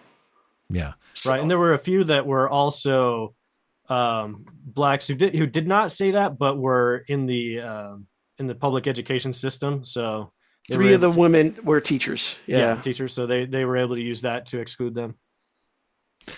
All right. Well, thanks to all our email question senders. As a reminder, if you'd like to leave an email or a voicemail or a text message for the show, the way to do that is through the contact page on my website, mattchristiansenmedia.com/contact. And we'll check in on those each and every week. Okay, just a couple super chats, and we'll call it a night, gentlemen. Let's see what we got. I'll start over here on Rumble. Let's see. Laughing Boy says, growing up, we had shows like Life Goes On, really showed everyone what living with Down syndrome was like. That kid dodged a shitty parent's bullet. Only positive take I got. Corky Romano. I don't know that show. So the star of the show was a kid with Downs. Yeah, I don't think I've seen that one. But yeah, I mean, it was like I get what you're saying, like avoid the shitty parents, character. but it's not a silver lining to be terminated in the way that this poor kid was terminated. If the argument is always better off dead, I'm not going to side with that. I know that's not what Laughing Boy means. Sure. Obviously he's talking about. I don't mean to trivialize Downs. Yeah. I mean, not every Down syndrome kid is going to be as high functioning as the guy in that show. Yeah, Corky Romano is. I don't know the actor's name, but that's the name of the character. And there's the loss of the life itself, but the severance of parent from child, even if parents are shitty, it's still a terrible thing to be disconnected from your parents in that way. This is kind of like the discussion in the Discord server last night too. Like a lot of the discussion was just, is a father's mere presence valuable? And my position is, of course, yes. Like even if dad makes mistakes, even if dad has done some bad things, even if dad is wrong about certain ideas, that connection between father and child and mother and child, that matters inherently for its own sake. It's good for a kid to have that connection, even if dad is kind of a shitty person objectively to the outside observer. Dad would have to be a really toxic individual before. Yeah, he'd have to kill you, which they did in this case. Especially for sons. I can just tell you, this was an observation that I made while growing up, is there came a point, particularly after puberty, that I just thought, just naturally, there was a sense that I wanted to admire my father. Like, it didn't even matter if he was particularly rich or anything like that, but there was a point, in my life where I realized that is something inherent to sons, that they want someone to look up to. Yes. And it's sorry, go ahead. I was just saying, with that absence, obviously, for boys in particular, something short circuits. It really leaves a humongous hole. Totally. And I think even for dad, you reach a point when you're a boy. I can actually remember the exact age when I was about 11 years old, when I realized, my mom can't really hurt me anymore if she hits me. Yeah. My boys already know that. Okay, they can kick their mom's ass already, and they're almost 5 and 2. But even for dad too, there's one point of emphasis I want to make for men out there, and you're thinking about whether you want to become a father or what the role of father is. I think every boy has a desire to look up to his dad, but the other side of that is that every dad is or can be a hero to his kids. I think in every man there's a desire to be like some form of Superman. Like, I'm going to make a positive impact on this world. I'm going to save this. I'm going to fix that. I'm going to be a hero to somebody. Not every man can be a hero to everybody. It's impossible to do. But what you can do is you can be a hero to your own kids. And actually, that's fairly easy to do if you're just, again, present, if you're a part of their lives. And every man should experience that. You'll never be a superhero to the entire planet. You can't be. Nobody can. But you can be a superhero to your little world. And that's what fatherhood is. And that's why I hope all men have that experience, even given the troubles of the current state of women these days. Even if you're not actively fathering your kid, you are actually, because most of what they do in life is going to be emulating what they see you do. Yeah, not necessarily what you tell them. It's not all verbal. What they see you doing. Yeah. And it takes a shocking level of dysfunction or outside influence to actually turn your kids against you. Like, it takes a substantial amount of doing. So yeah, you're right. You don't have to be, Mr. World. You're still going to impress your kids if you're not like just actually. Dangerous Spaces says that the actor's name was Chris Burke. Okay. And he played the character was Corky Thatcher, not Corky. Oh, Romano. I've heard the name Corky. Yeah. Okay. Thank you, Laughing Boy. Memento Mori just wanted to say Matt has a magnificent voice. Well, thank you very much. We love you. He's only saying that very because special. He's only saying that because our voices are not so great. Well, I appreciate it. You stand out by comparison. I guess. Do you have that eagle screech sounder? Deep in here somewhere. You want me to find it? It's one of my favorites. Yeah. There you go. Just have the image of the eagle like killing a mouse or something. Yeah, exactly. Long Dong John. Anyone else or anyone noticed the veteran in Florida started reaching for his concealed carry weapon when he got hit? That Nelson is lucky he didn't get a new hole in his head for social media points. So this is the clip that Frank and I watched where this guy just bikes by and like slaps or punches the guy in the head because he's saying he thought he was on the Karmelo Anthony jury or was a part of jury selection. But I didn't notice any gun or concealed carry component in the video. I'd have to go back and look at it. I did notice in the crowd there were guys dressed like Black Panthers, but there's so many fake groups out there I can't for sure say if they were Black Panthers. They seem to be armed. They might be. One of them, I bet that one giant boob lady has some stuff. One guy had two guns, and one of them was like right in the middle of his waistband, pointing right at his junk. That's always a good place to store him. Tim says, agree with the idea that disabled kids have God-given value, but I think it raises an interesting moral question. Do you think a person can do something to lose their value as a human being, like someone who touches kids or murders disabled people? This is a Discord server type discussion too. No, I don't think that there. Again, it's a question of actually.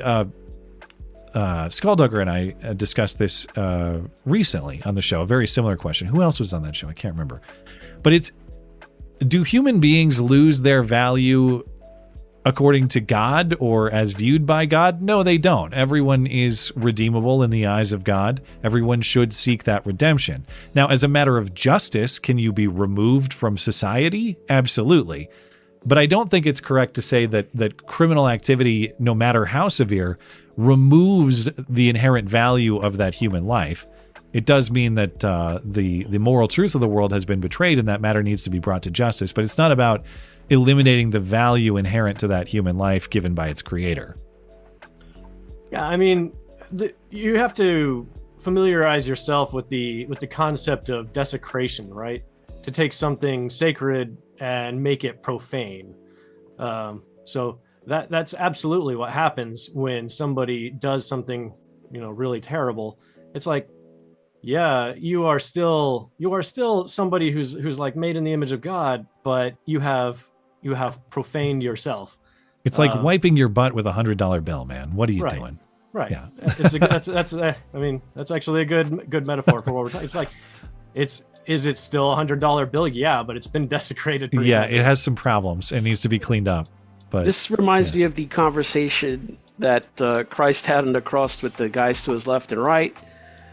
One, he promised that he'd be sitting with him in paradise that very day, and the other not, just because one guy was asking for forgiveness. And I think people forget that the thing about forgiveness is that it has to be genuinely wanted. Yes, correct. And you notice that what God did not do is take the thief off the cross, but he still rescued his soul. Tim also adds a couple of other things regarding whether Karmelo Anthony committed an act of murder under Texas law. 1, Texas does not have degrees of murder. 2, as posted in the Discord, it seems like he clearly meets the second version of murder identified under Texas law. Yeah, I mean, I don't have enough familiarity with Texas law and really the legal qualifications to dissect that sort of stuff, but it's technically correct, but not.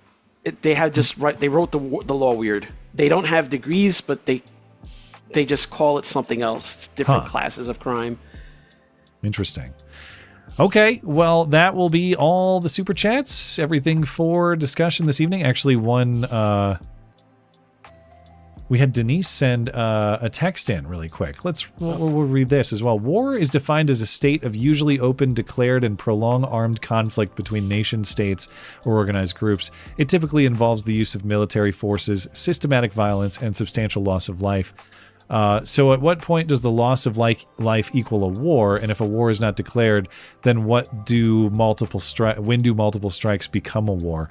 Yeah, I'm not a huge fan of these sort of like technical definition word game type stuff. I'm not saying that you're playing a word game, Denise. I don't like when people try to get out of an argument by using labels. Like we talk about whether what's happening in Iran is a war or not, whether it meets certain definitions. Okay, but we can speak with each other in plain terms, understanding that things that walk like ducks and look like ducks and have duck-like qualities are at least within the realm of ducks. And even if it's not a war technically, it's still a military action that's going to be of certain consequence to our country. So I'm not necessarily mad at people who say, no, it's not a war because of X, Y, and Z, but you can't say, no, it's not a war to get out of the obligation of debating it on honest terms. Well, it's not a war, so we're not even going to talk about it. Well, okay.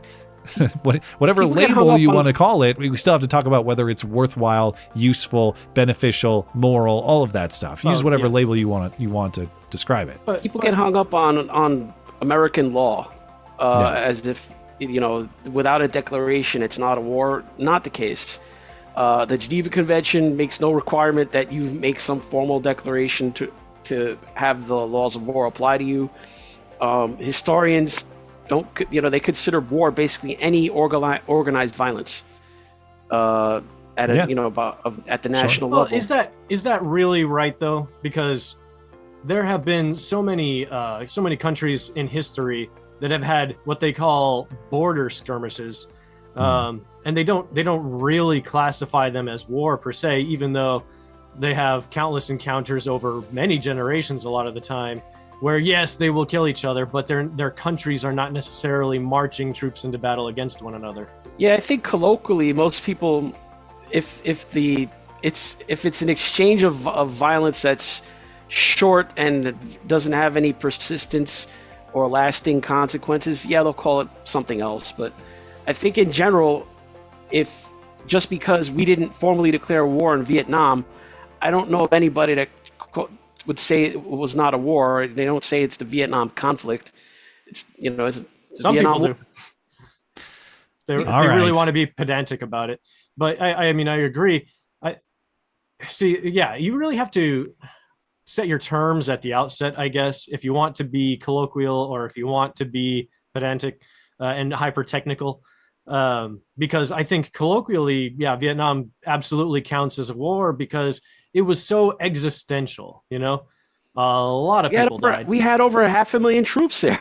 Yeah, and a lot of our troops died. Way more Vietnamese died, were killed, and that was a war, even by any colloquial standard. But with Iran, I think it's a little bit different because, I mean, we have had operations in the past that definitely were not considered wars, where we absolutely had more troops killed than we have in this conflict. Well, I think for political purposes, Democrats don't count things like the war in Libya and the war in Yugoslavia in the 90s as wars.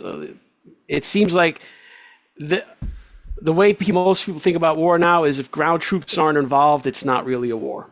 Yeah, and that goes to show it's kind of like the ongoing age-old debate about what counts as a continent. Why do we count Europe as a separate continent from Asia? And it's like, because some things are vague, some things have blurry lines between them. This is kind of one of those instances, whether or not, to Matt's point, that plays a big role in how you talk about it is another question, right? Because is it justified? Should we be doing this? Those are kind of different questions. So in a way, the pedantry doesn't matter a whole lot. But if you want to get into it, there's a discussion to be had there. All right. Shut the fuck up! That's enough of that. Anything else before we're out of here? I'm calling it a night. I just want to say congrats to Barry Weiss for soon controlling not only one but two major news industries. We'll see how that goes with CNN. So she's already got CBS. She's soon going to have CNN. So congrats. Far right, Barry Weiss. Of course, yeah. Yeah, and I'm just looking forward to all the leftist tears. All right. Well, thanks everybody for tuning in tonight. Thanks to our live chatters and super chatters for making the live show a success. If you're listening on demand later, thank you kindly as well for supporting the show. Thanks to Frank for joining. Find all things Quite Frankly at quitefrankly.tv. Thanks to Neo and Turless for joining in his debut. Find Neo's links in the description, YouTube, Rumble, and X. Thanks to producer Tim for his assistance as well. MattChristiansenmedia.com. Matt is Doc A. I'm back on Sunday. See you then.